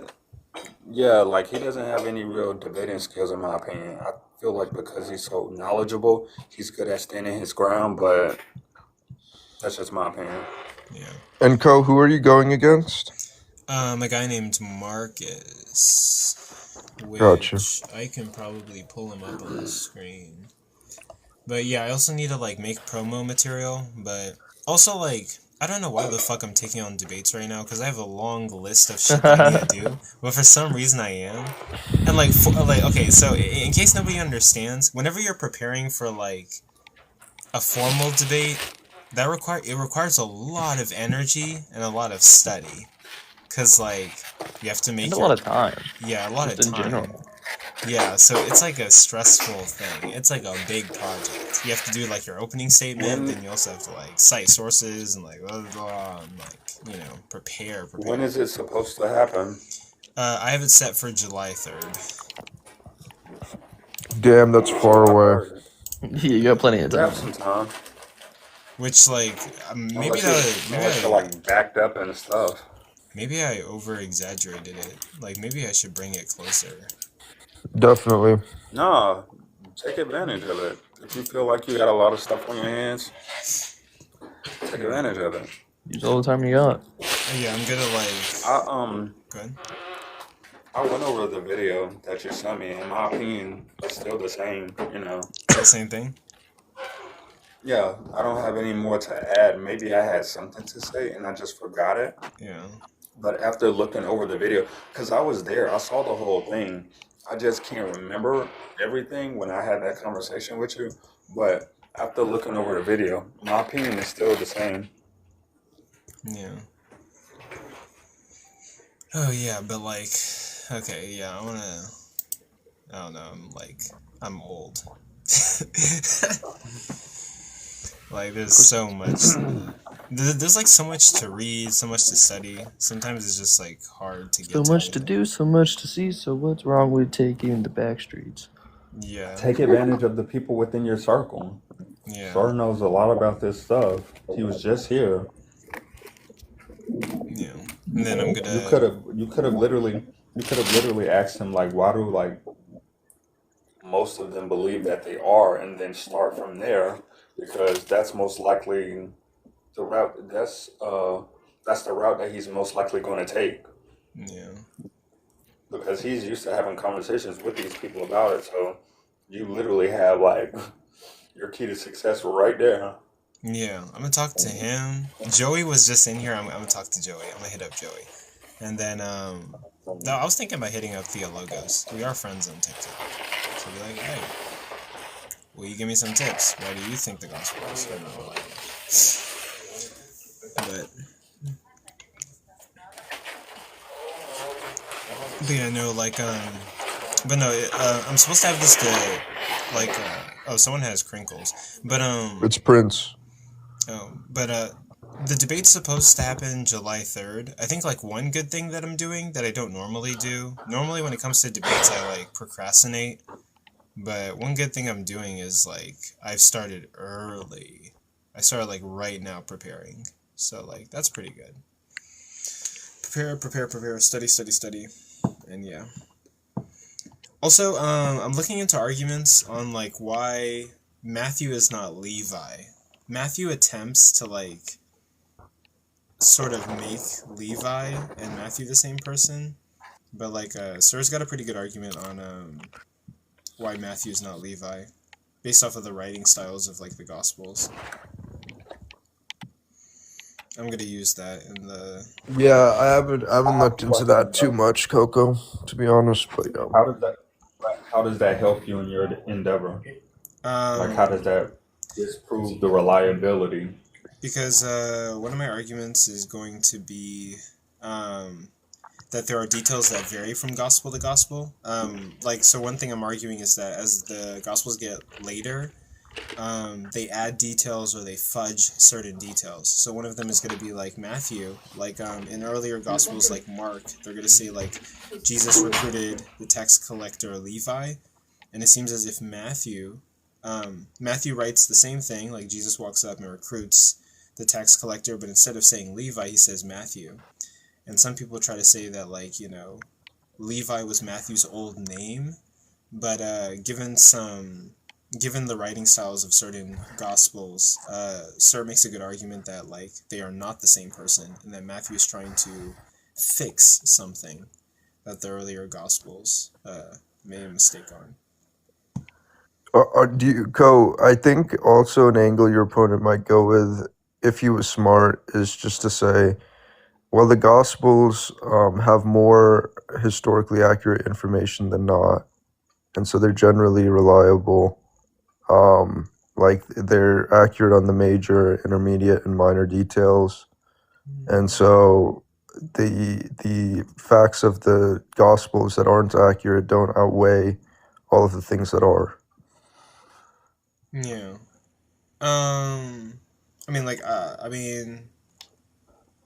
I don't know. But I would say, like, how could he verify the manger story?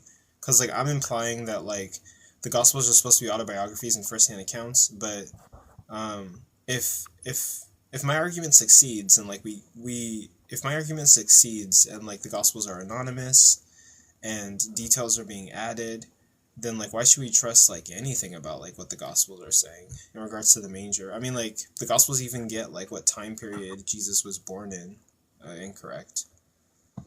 Yeah, I mean, if you want to say that they got the gist of the story right, which your opponent might argue for, I think that's a smart way your opponent can go. Like, the gist of the story is right. Like, Jesus was actually betrayed by Judas, and he was actually arrested, and he actually had a trial, and he actually had followers, and he was actually like 30 years old, and he, was actually a Jewish teacher and all of this stuff. Like, you could just pile that on and you could keep on going. There's probably like a lot of, like, probably 50 or more details that are accurate potentially. And yeah, I don't know. I mean, that he could go that direction, but yeah, they might be getting the gist of the story right. So yeah. I have to look into that. Prince. Yo, Coco. Yeah. What's good, gang? I don't have much time. Just wanted to say something really quick. Yeah. You ever been to court, gang? I relatively know what court is like. Yeah. So you do understand how testimony works? Yes. So I have, like, personally, I have been on trial, okay, Yeah. for a shooting at a house party. One of my friends got locked up for that shooting. I don't even know if I can say that. Pew pew at a house party. Yeah. And when the people gave their testimonies, there's this dude named Shay, this one white girl, and there's this dude named Duck. I beat the hell out of Duck when I was in jail, but that's neither here nor there. Now, all three of their testimonies were describing the exact same event, but each had completely different details, and yet all were accepted as valid testimonies. Yeah. So like that's normally how it's supposed to be. Let's say three people saw a car accident. You would expect that like details are gonna vary between like what they saw with that car accident, right? That means they're telling the truth. If they all come in and they say the exact same thing, then they planned it. They're saying some kind of lie that they've planned. Literally. But if the goal is to give an account of Jesus's life, and details are gonna vary, right? Like what I would expect is they all talk about the same events, but the details vary. But rather. Wait, what? Wait, Coco. Yeah. That doesn't make sense. Let's take me and you as an example, right? Yeah. And Missy, even though Missy not in here, or CF Jewel. I think me and Jewel would consider ourselves like acquaintances of you, Coco. Yeah. But if we were to describe the events of your life since I've been here, because I don't know how long Jewel has known you, Yeah. I'm almost certain that we would describe certain events. I mean, different events.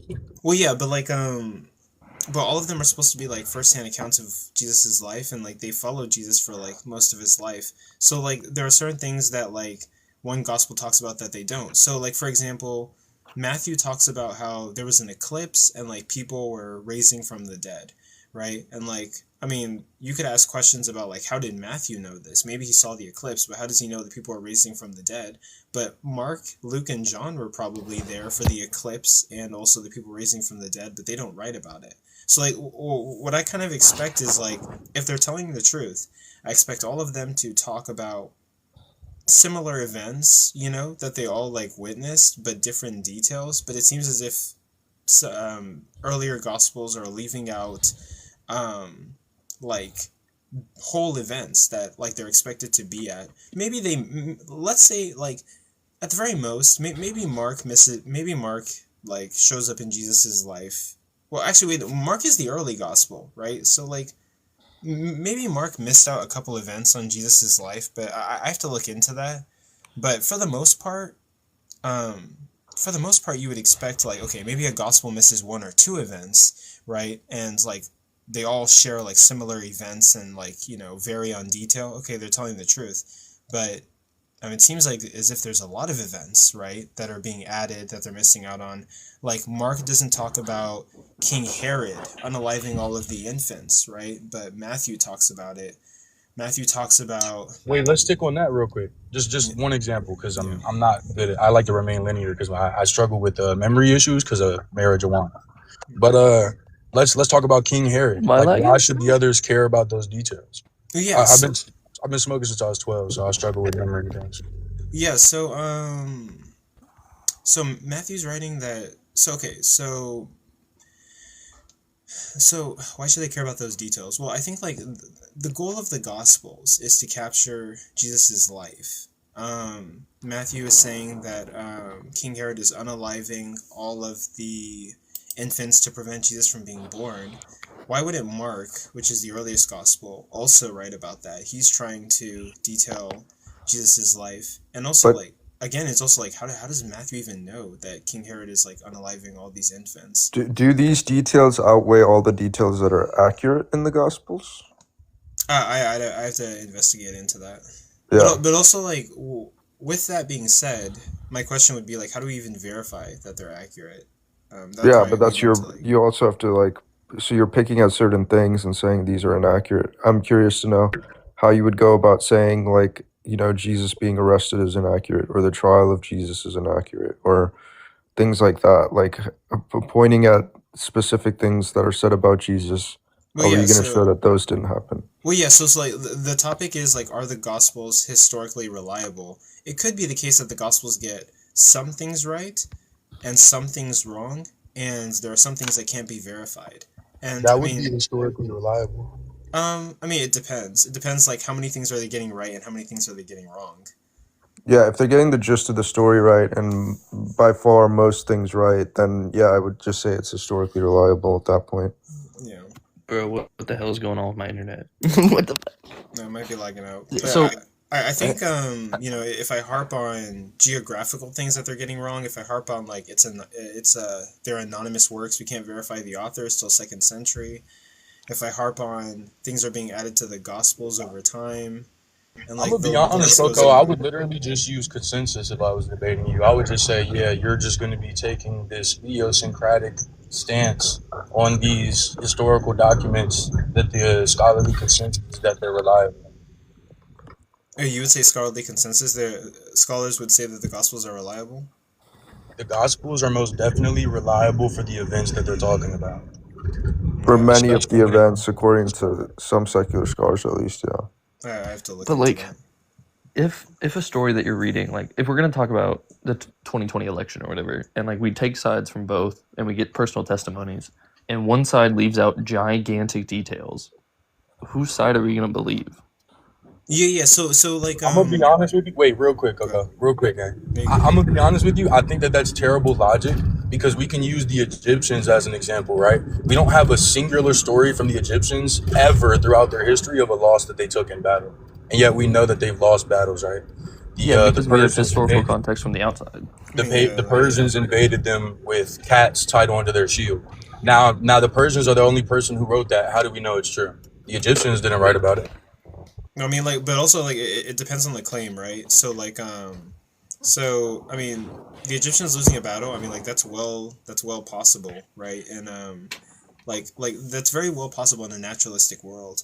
But when you have Gospels talking about like all these miraculous miracles that Jesus did and Jesus rose from the dead, okay, this is going to require a significant amount of like evidence, especially like verifiable evidence. And then when you have like anonymous Gospels and Gospels adding stuff and them messing up on like geographical details and messing up on this and messing up on this, and they don't know what time Jesus was born, then like it sort of makes you question, okay, I'm not sure we can trust this in regards to it saying that like Jesus did miraculous things. Maybe like we can trust like Jesus existed and was a preaching Jew during the time, but like not really. Can you mute up still, man?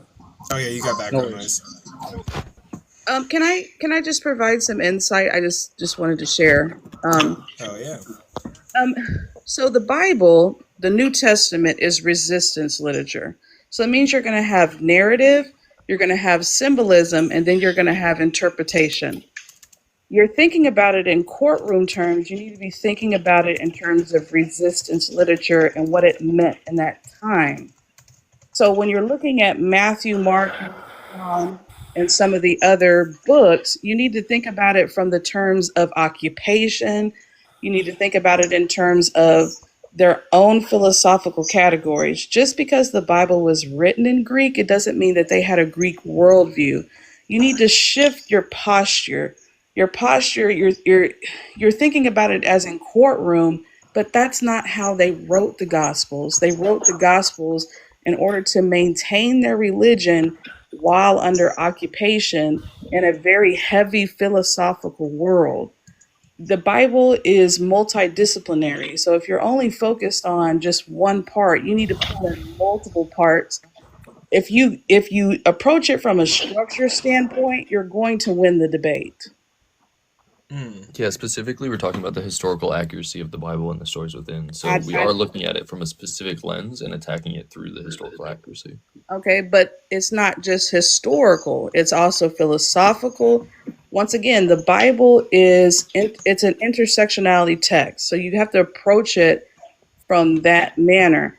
If you look at it structurally, right? Because what you're doing right now is you're saying, okay, well, this, and this, but they have a theological argument on top of the narrative. That is how it's an indigenous way of knowing. You need to go back to Genesis, okay? And you need to see how they put Genesis into the text. You need to see how they midrashed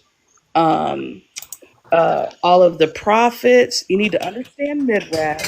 You need to understand those things. That way you can form your argument about what the text really is versus then coming at it from a courtroom perspective. But so the entire reason we're having this conversation is because Coco's going to have a debate whether the Oh, no, Bible is historically I've been accurate. listening. Yeah, I've been Okay. listening. So when we're talking about like the intersectionality and the philosophical quandaries that come with the Bible, that's really off topic because we're specifically talking about events within the Bible and how they correlate with outside events or other texts from different cultures in which the same events happen. And what I'm telling you is, I'm not trying to be combative, okay? What I'm telling you is that all of those things are connected. They're not disconnected from the reality of what it is. So you have to come at it from a structural standpoint, because what your opponent is going to do is they're going to cherry pick verses, they're going to do this, and that. You need to say, okay, this is what the Bible is. It's resistance literature. So that means that there's a theological argument on top of a narrative. And then you need to connect the historical aspect of their culture with the narrative. And that is the crux of your argument. That's not Coco's argument. The argument that Coco's making is that they're not connected, that they tell separate stories. Like they're not historically accurate. The Gospels are not univocal. They're different theological arguments. Yeah, but historically they should have a consistent line of like from point A to point B, these things happen. Because that's how time works. Jesus is the anchor. He's the anchor of the story. But what I'm saying to you is that they all didn't agree. It's not univocal. So that's why there's inconsistencies in the text. Even though you do see a thorough line, there are going to be inconsistencies because different people thought different things. And you see that in the text, because that's why we had a whole Council of Jerusalem and all this other stuff, is because different people had different ideas. That's why there were so many different types of, ways of knowing Jesus as we get later on. You have to think the Gospels are not univocal. Paul's letters are not univocal. The only thing that anchors them is in Christ. That is the ontological center. The rest of it is theological opinions on top of a narrative. So yeah, I just don't see why that would like in turn mean that the Bible is historically like accurate, even though like it isn't univocal. Like we would have a univocal story of like history is true. These events do happen or they don't. So if one story says these events happened and one story says these events didn't happen, they're not univocal. So we don't know what the historical accuracy is. Well, it just really depends on how you look at the Gospels. Are they independent sources or are they not independent sources? Is the only independent source Mark and Paul? Are they even independent? You have to look at all of that. The scholars who take them as independent sources, the four Gospels, if there isn't a historical event mentioned in all four of them, then a lot of the times they're just going to accept that as probable to have happened because they treat them as independent sources. So at that level, you have four pretty early independent sources all testifying to an event that Jesus did. And so it really comes down to that. And But like just because some of them agree in some places, but then we look in like within like a story or the same story within like a sentence or two of that like thing that they're agreeing upon, they disagree, right? They don't disagree on any event explicitly. They might disagree on how Jesus' ministry was and stuff like that, as far as like how he portrayed himself and things like that. But Let me ask you this question. How does resistance literature work? I'm not sure, but It depends on the society that they're resisting. Okay, depends on the society, depends on their philosophy, right? That is the angle that you need to take. If it's resistance literature, okay, it doesn't mean that it's not historically accurate. It means that there are theological opinions attached to the narrative. That is how the Hebrew people, that was their way of knowing. It's an indigenous religion. So you need to go back through the Bible. You need to see how they stack theological arguments on top of narrative, but you also need to pay attention to the symbolism. The symbolism is also telling a story. Think about the Bible as a piece of cake, right? You have your narrative, you have your symbolism, and then you have your interpretation. You can't just think of it as just one flat thing. You have to look at it on the multiple layers so that you can understand what they are saying. It's resistance literature. Yeah, but like at the end of the day, for debate on the specifics of historical accuracy, it doesn't matter if it's resistance literature or not. It matters if it's accurate. If it's resistance literature, that means that it's tied to the history. Not necessarily. So, What do you mean? hold on, real quick. Were these books all written at the exact same time? No. Of course They were not. obviously had an order in them, correct? Yes. Yeah. So, is it plausible that the person who wrote the first book, that the person who wrote the second book, read the person's book on the first? Yeah. Okay. Well, if that's the case, then we can't hold any of this evidence to be other than just arbitrary now, because they're just taking what they've heard from someone else's story. Yeah, it's like Yes, that's why I said it's it's like how you. or really quick, like it's but really quick, it's like blatantly clear that Matthew and Luke copied off of Mark, at least 88%. I wouldn't say that's clear. They could have had the same source, so that's the reason why most of the material, because Mark is Peter's interpreter, so he's writing for Peter, and obviously, if Peter's like the head, disciple, then But you're saying that he's writing for Peter. Like, we don't know who wrote those books, other than we can attribute one to Paul. Right? And Coco, you are aware that there are 3 theoretical sources that potentially come before Mark called Q, M, and L. These sources would have been written, before Mark, probably in the, rivaling at the time Paul's letters would have been written. So if they're actually drawing from these really early sources, that is something to consider. You'd have to consider that when talking about historical reliability. You said what? Q, M, and L, they're these theoretical sources. M and L. Theoretical sources? What does that mean? It means that we don't have the sources, but these authors were probably drawing from them, is what most scholars think. So yeah. Where are they? So one of the. But wait, hold on, really quick. Yes, Sarah mentioned the synoptic thing, and I looked up an article today, and according to Bible.org, which I'm pretty sure is a pretty reputable source, but that's within an article that's coming from is that in the Bible.wordpress.com. It's basically saying that according to Bible.org that in total, 97% of Mark is duplicated in Matthew, and 88% is duplicated in Luke. And that's the problem of the synoptic problem. And there's word for word whole paragraphs, right, that are in Matthew and Luke that are later gospels that appear in Mark, which is an earlier gospel. That doesn't mean that they copied each other. That can mean that they That's just exactly what that means. Can I finish? Can I finish? Can I? Oh my gosh! Why can't I finish? I don't get What you're that. saying is silly. Go ahead, J-Rob. Go ahead. So you tell me if we share the same source, right? Like Peter, like Peter could have been a source. You tell me if that we share the same source, that we copied each other. Is that how we? Well, no, but well, actually, go ahead, Chris the Painter, and then I'll go after you. Yeah. So let's say that we both hear an audible version of The Lord of the Rings. Do you think that you could copy mine exactly 93 to 88 percentile on what I wrote and what you wrote if we heard Do we Word live for at the word. do, exact same time? do we live in a oral like an oral Are you saying transmission? that their memory back Can I then can I had better finish? learning Can I finish? capacity than us? Well, Yes, it if just you takes so long oh to my make gosh, Chris,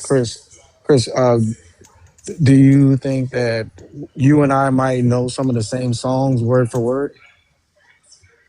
Yeah, without a Okay, doubt. But that's beautiful. hold on. So Hold on, if you wait, wait, J can I Rob, hold finish, on. bro? J Can I Rob, finish, how bro? many Oh my times do you God, bro, think can we I had finish, to bro? listen to said I don't know why songs? y'all do that. Like I stay on mute when you make the points that you make. Why can't you do the same? Right? So if you and I can know the same song word for word, right? In this environment, they used to uh, quote like oral traditions, like in a like lyrical style. That's the reason why when you go to like Jesus's like quotes in Mark, right? That like you could look it up. Scholars say that when studying Mark, anytime he starts to quote Jesus, the structure completely changes. Like they can tell that it's coming from a Aramaic tradition and not like a Greek style structure. It's not being like it's completely a different style of it's in a particular uh particular style structure Well, that yeah, changes. yeah. But that you're talking about like a song, right? Like a song is like a set number of lyrics, and oftentimes those lyrics are like repeated. These are like whole books that we're getting like a 97 percentile or 88 percentile of word for word copying, right? So like I would assume, I mean, like, given that, like, this is not just an accident, and like, if they're hearing it orally, I mean, So we'd probably have a lower What do you percentile, so think but about the I like, just wanted Quran? to say real quick. So like I was telling to Chris, right? So there is this hypothetical Q source called the Sayings Gospel. It's generally dated to the 40s or 50s AD. It's a theoretical source that existed before Mark that Mark is actually using, that Matthew and Luke can be using. M. Matthew's special source and L. Luke's special source are likely collections of oral traditions or earlier documents composed before 70 to 80 CE. It says frequently placed in the 40s or 50s or the first centuries, with some scholars suggesting an even earlier core, 1Q from the 30s, shortly after Jesus' death. So yeah, there are these hypothetical sources that are, What's floating your first? around that Okay, come before Mark what that is your have first word right historical there? information about Jesus. What is your first word right there? You said what hypothetical? Correct. Okay, all right. So that means non-tangible to the real world other than the mind? Hypothetical meaning that they believe that the source existed, we just don't have it. Yeah. They believe it, but with no tangible evidence tied to this world. It's just a something of the mind, Well, yes? no, it does have evidence. That's the reason why. That's why they believe it. It It has doesn't. evidence. It doesn't though. It doesn't have where's evidence. Then the The why do only thing scholars it believe does it? is All right, is theoretical, right? bro. Yeah, why is it I called love hypothetical? I love when non-scholar historians try to like think they know better than the scholars. That's crazy. We're appealing to scholars who are bringing you the synoptic problem. What are you talking Yeah. about? Like I don't. It's like it only equates when they are Christian Christian scholars, scholars, oh Christian God, narrative, or Christian mindset, and that's oh fine. God. And that's okay, because J. Rob, we've known how you played the entire time, And like when your sources come, I guarantee you it's Bible.org or Christian University or something to do with theology. Well, what I said about Well, QMNL is that's not is true. secular scholars believe in QMNL. What Yeah. secular scholars? Bart Ehrman So does. Bart Ehrman believes in Bart QMNL. Ehrman is just about as Christian and atheist at the same time as one human I've ever noticed. Also, Who are others? I mean, there are others that believe in QMNL. I can Yeah, definitely find them. I mean, But have you Bart ever Ehrman read definitely any does. of Bart Ehrman's books though? No, I well, haven't. You haven't? I Oh, don't think okay. I need to. well, You should read Mosquitoing Jesus.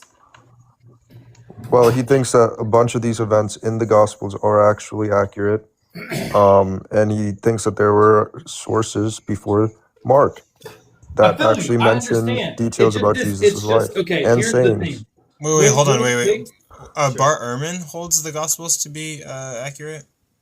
he holds a lot of things within them to be accurate. That's correct. That's why he lost his debate against Jimmy Aiken on this topic. Okay, I need to look into that. Yeah, if I can actually show you all the things he thinks that are correct. Like Yeah. I can go down the list. There's like 60 things that he thinks Jesus actually did in the Gospels. Yeah, send me And he even thinks that Jesus said specific things as well. Yeah, send me articles on that. I will look into that. Yeah. I got you. I could do it even right now, but yeah. But go ahead, Chris. I'm so ADHD, bro. I completely forgot what I was saying, to be honest with you. But what I was gonna say is when it comes to the synoptic problem and like this idea that like Matthew and Luke are copying off of Mark, it's Bible.org that's literally admitting to this. So even a Christian source is saying like, yes, they are copying. Like, it's like pretty guaranteed. I could look into other sources. Most scholars would say if you include the hypothetical sources, even if we don't have, necessarily independent sources, like Matthew and Luke aren't necessarily independent sources to Mark or to them, to Matthew or whatever, we still have those theoretical sources that would be independent sources. So do you give any other like theoretical thing in this world the probability of existing, like Bigfoot? There's other hypothetical things in history that I do give high probability of existing, like Josephus and Luke could have been using the same hypothetical source to draw information But from. I'm not asking about that. I'm asking specifically like we have credentials, video evidence, all types of shit for Bigfoot. Some are proven to be fake, some are less hard to do, some are really hard to do. But like there's always this thing in your mind that's saying because we have videos of this creature, it's a possibility to be real, or at least in your worldview, it has to be, correct? That's not what I'm really saying with this hypothetical source stuff at all. Oh, so you only hold hypotheticals to be true when it's based off something that doesn't fuck up your worldview?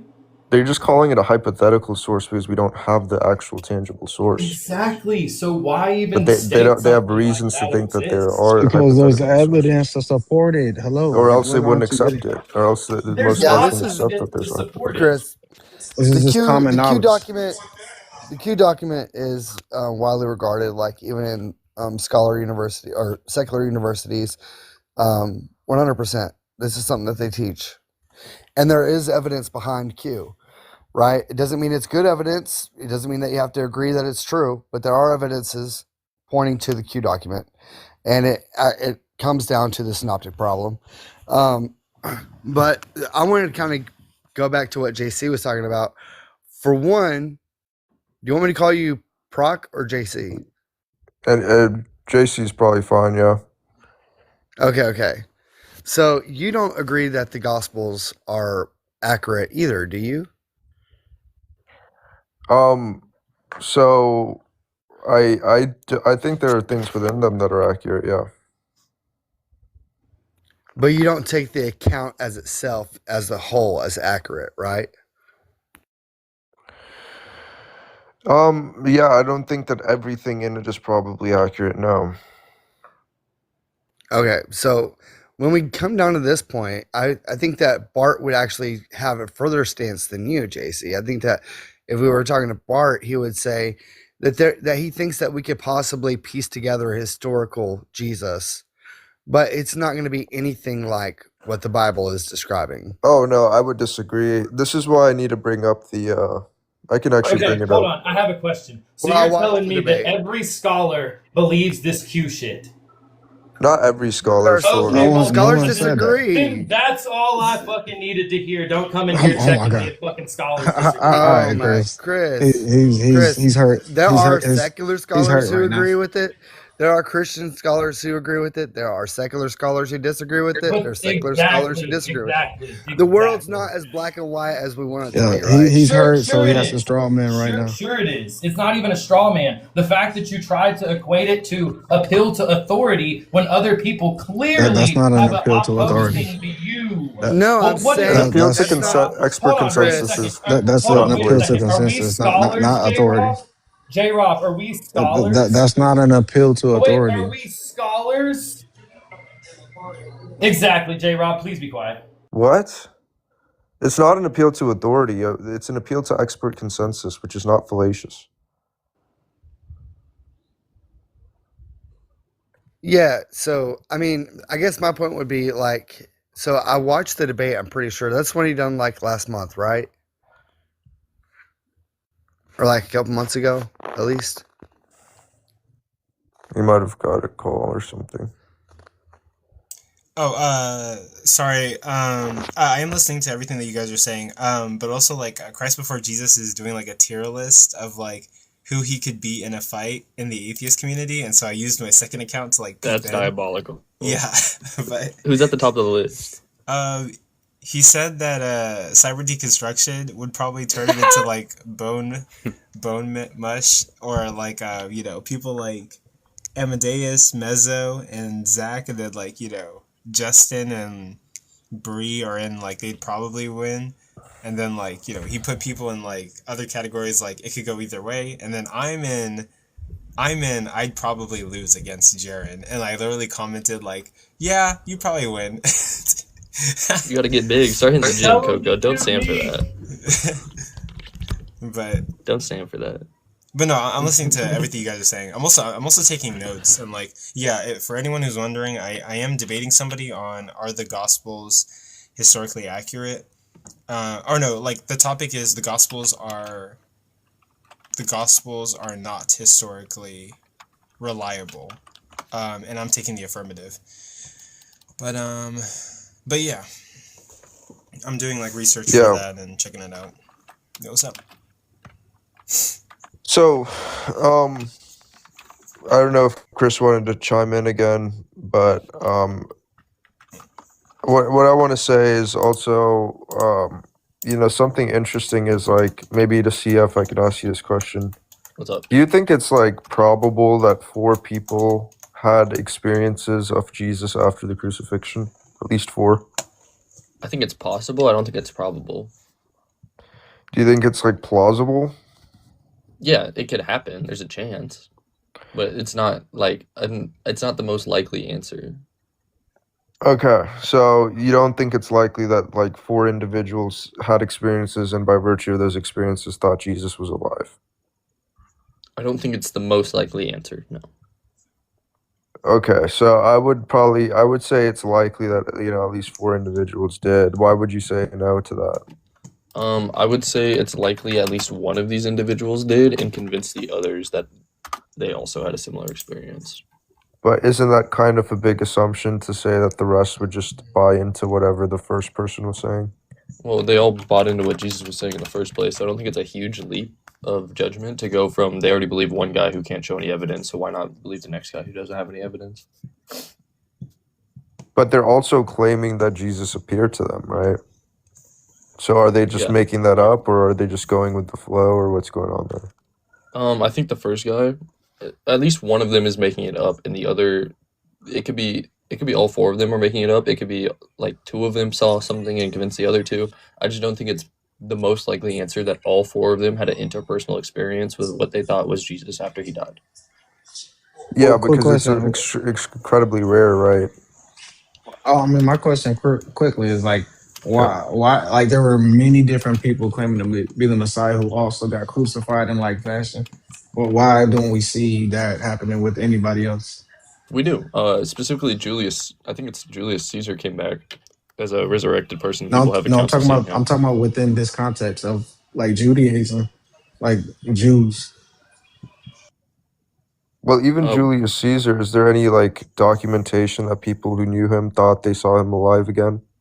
Yeah, actually, he like came back to Rome. But like, They what thought he was dead, and sources? then he got exiled, and then they thought he came back. What sources say this? Is this like far after his time? Is this, sources that we can say it's probable that people at the time of him that knew him were saying that they saw him alive? Yeah, I'll find the source for you, and I think if I can't find it right now, I'll DM it to you. But I'll look for it real fast. Because like I hear a lot of this stuff, I just feel like a historian wouldn't say it's probable that people at the time of Julius Caesar claimed to have seen him alive. Like, Oh, I don't think it's probable either. But there was a person claiming he was Julius Caesar resurrected who was going around and showing himself to people. yeah. So I mean, with the Jesus thing, right? These are people that, these people that are seeing Jesus know Jesus. I would say, yeah, it's very likely that four individuals had experiences, and by virtue of those experiences, thought Jesus was alive. I don't take it that one of them just had an experience and the rest kind of followed in line. I mean, that's a big assumption to make, also. So yeah, I don't know about that, but yeah, I mean, let's just say Peter, James, and Paul, right? These are different places, different times. Paul and Peter, you can say, yeah. And then Mary and James. Usually those four are accepted. But yeah. I find it really hard to like take the word of a oral tradition tribe and turn it into like historical fact. I just, like, if it is the case that, four individuals had experiences like hallucinations, and then by those dreams or hallucinations thought that Jesus was actually alive, it's just like, I'm pretty sure we don't have any scientific documentation of something even like that, where, somebody dies and then shortly after people have these experiences and then think that the person is literally alive, to the extent where like four people or more have these experiences. I don't think there's actually a scientific case of that. Maybe we could talk about one or two or maybe three, but when we're talking about 4 or 5 or more, yeah, this gets to a territory where there's no scientific documentation for this. There's no parallels in history where I think a historian would say it's probable people were convinced that they had these experiences that convinced that someone was alive at this level. It's completely unique to Jesus. Would you hold the same for alien abductions? Alien abductions happen all the time, apparently, since the 20th century, right? But this does not happen all the time. This is unprecedented. When you get 4 or 5 individuals saying that they've seen the same person alive or We had have hundreds of experiences. individuals who claim that they have been abducted from our planet, brought to a ship, and then like assaulted by aliens, but we don't Yeah, take their but word that for it just because happens. hundreds of people have seen it. That's a natural phenomenon, it seems, because it repeatedly happens. Do you think a natural phenomenon is like? I don't think aliens are a natural phenomenon. They are a natural phenomenon. They're natural, but I don't think they're a natural phenomenon, especially like abduction, right? Yeah, people say they get abducted all the time, bro. That's my point. Exactly. Why don't you believe them? My point is that since they say that they get abducted all the time, it's a different thing than saying, because people don't usually say at all, really, not 5 people say that they've seen the same person that they know alive again after they've died, right? That does not happen. So what I'm saying is this does not happen in any other circumstance, really. And the alien abduction thing happens in many circumstances. So would you I'm hold just to the same showing that thing? it's just very unlikely that we're talking about. It drastically lowers the probability that this is some natural phenomenon in the case of Jesus. Would you say it's the same case in people who like, let's say a family loses a family member, and then like their favorite bird was a robin, and then the next week the entire family's getting together to eat Sunday lunch, and they see a robin sitting in the window, and they all know like, oh, that's Grandpa. Do you think No, I that's don't the think that's same? what's going on here. So It's not a natural phenomenon, right? So I mean, if you want to say they're convinced by some like natural phenomenon like that, like No, it's supernatural, right? They think that their grandpa is in the robin. yeah, I mean, They if you think that want to his believe soul that's came what back as the robin to show saying. that he's still there. I mean, Paul says Jesus was raised in a spiritual body. That's probably what they saw, Jesus in some type of body, transformed body or something like that. And I don't think it's like they're seeing some like celestial phenomenon and attributing that to a resurrection or something like this. No, I agree. Um, I think it's yeah. there's a body that they're quote unquote seeing, but in the same way, like this family saw the robin. Like, are you going to take the word of the 6 family members eating Sunday brunch? Because more than 4 people saw it, and it's a supernatural phenomenon. Well, do I have reason to believe, like, so you're saying it's a supernatural phenomenon? I don't take that to be a supernatural phenomenon. You don't think putting a soul in a bird's body is a supernatural thing? How do they know that the soul is in the bird's body? Because Grandpa came for Sunday brunch. How do they know that? How do they know it's Grandpa? Because that's Grandpa's favorite bird. He always talked about him. So, because it's Grandpa's favorite bird, it must be Grandpa? It's If nowhere after a week near after he dies, a analogous, bird bro. lands on your windowsill and it's the same type of bird your grandpa talks about, do you not think that's supernatural? This is nowhere No, near I don't. analogous. So you just think that's pure coincidence? Yes. Okay, same thing with Jesus. So it's bro. my He thing tried is, it though. if it's a coincidence, like why doesn't it happen anywhere else in history? Don't we expect it to happen somewhere else in history, or be reflected in the scientific literature if this was some natural phenomenon? We see it happening through different cultures that have resurrection myths. Like, Buddhism. okay, and what are the sources that people saw people resurrected in the Buddhist tradition? Yeah, the Buddha. People have seen the Buddha after he like ascended. Are these people that know the Buddha? Yeah, what's the Yeah, they were source? followers of the Buddha.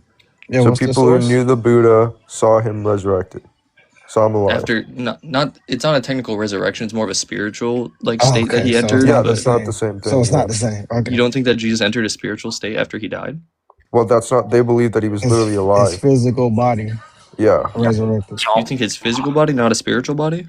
His physical it's a body physical, spiritual body. Yeah. resurrected. No, it's one or the other. You can't have a physical spiritual His thing. Yes, you physical can. body resurrected. What's the definition of physical, real fast? Yeah, made of matter, Okay, what's the definition of spiritual? immaterial. Immaterial. So how can you have something made of matter that's also immaterial? Yeah. Oh my It's gosh. just I'm made of not sure. spiritual matter. I'm not sure what you didn't understand about his Didn't we just say physical body. spiritual is not made of matter? You're not getting it. His Hold on, physical wait. This shit's body not making sense. resurrected. I don't get what he's not understanding. Wait, so So they like, saw a spiritual physical body, and spiritual means no matter, and physical means No, made of no. matter. So, oh my gosh. Who's talking, So J-Rob? I Buddha's wondered. Buddha's physical body was still in the grave. Jesus's physical No, body was not in the grave. Steelman, Do mute you? up, bro. Please. Buddha never Do, died. Buddha ascended. Mute up, mute up, I'll mute up, I'll mute up. sorry, Steelman. You just have like background noise. That's the only thing. But Look, I don't think there's a source where people had experiences with Buddha and thought he was alive, right? Like literally risen from the grave. Buddha never died. no, He hold on, ascended. wait. But like, what CF Joel is saying like makes sense, right? Like, spiritual is implying like immaterial, and then like physical is implying material. And you're saying that the body EP that they Sanders saw has a good after. commentary on this. Benjamin knows what that means. I don't know what Paul is saying there, to be completely honest with you, but Yeah, either way, it's a bit confusing. Like, is it like it is a little like confusing, yeah. because like Doubting Thomas puts his fingers through the holes of Jesus's hands, right? So that implies some kind of physicality, right? To So some we're extent. fingering holes. Okay. We're fingering holes, and then at the same time you're saying it's a spiritual body, so like it's not made of matter, so like he can't feel the holes in like Jesus's hands.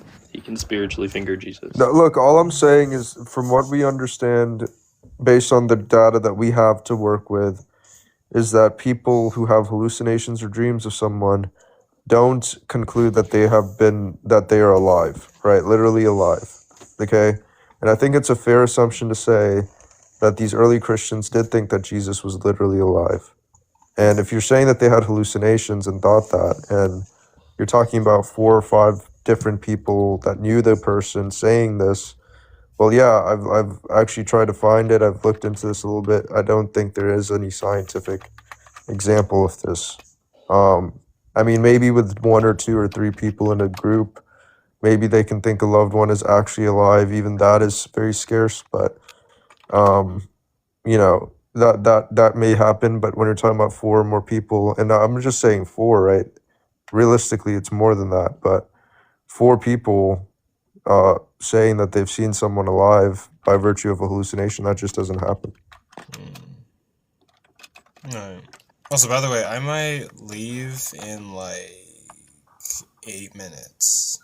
No, you can't. That's illegal. I'm gonna join someone's live, but that's really it. But Steelman, what you got for me? Oh wait, I think his thing glitched out.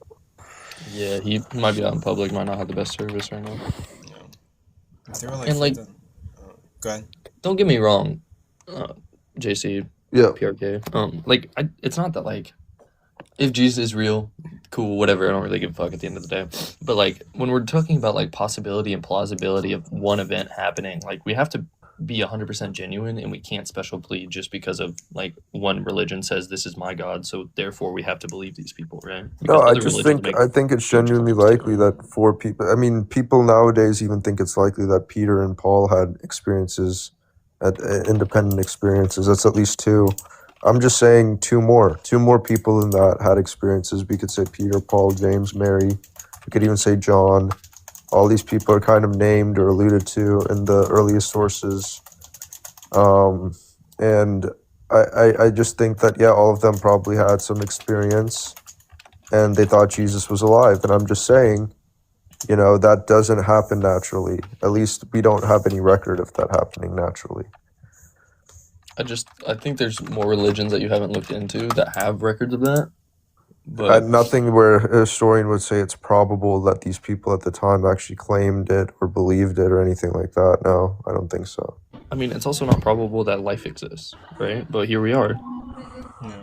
Well, hold on real quick. What's up, Steelman? What you got for us? Did you want to contribute anything? No, I think your Wi-Fi might be bad. Just want to... Sorry, there we go. Can you hear me now?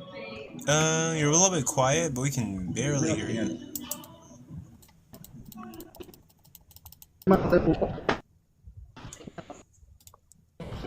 You can like barely.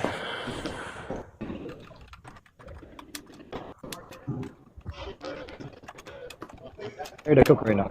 My chef.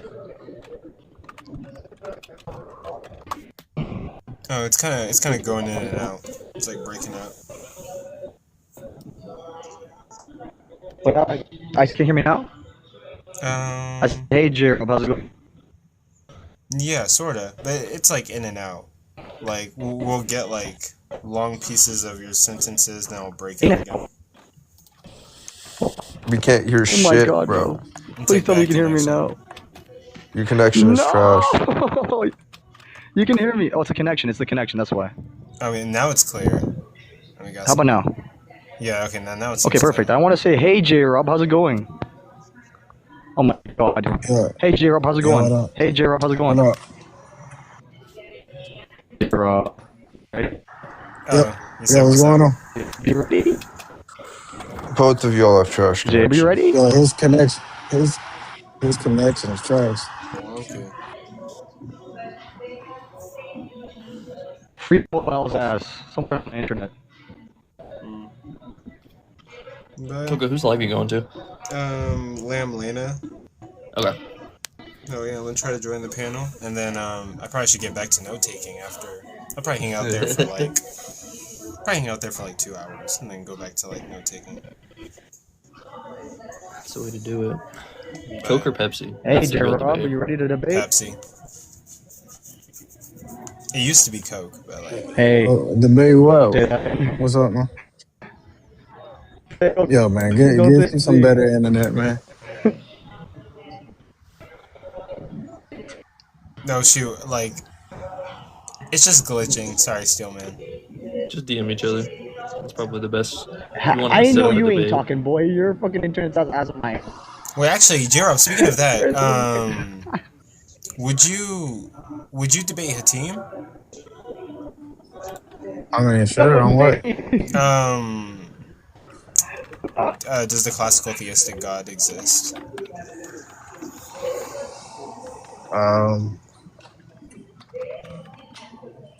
The classical, why the classical theistic God and not the Christian God?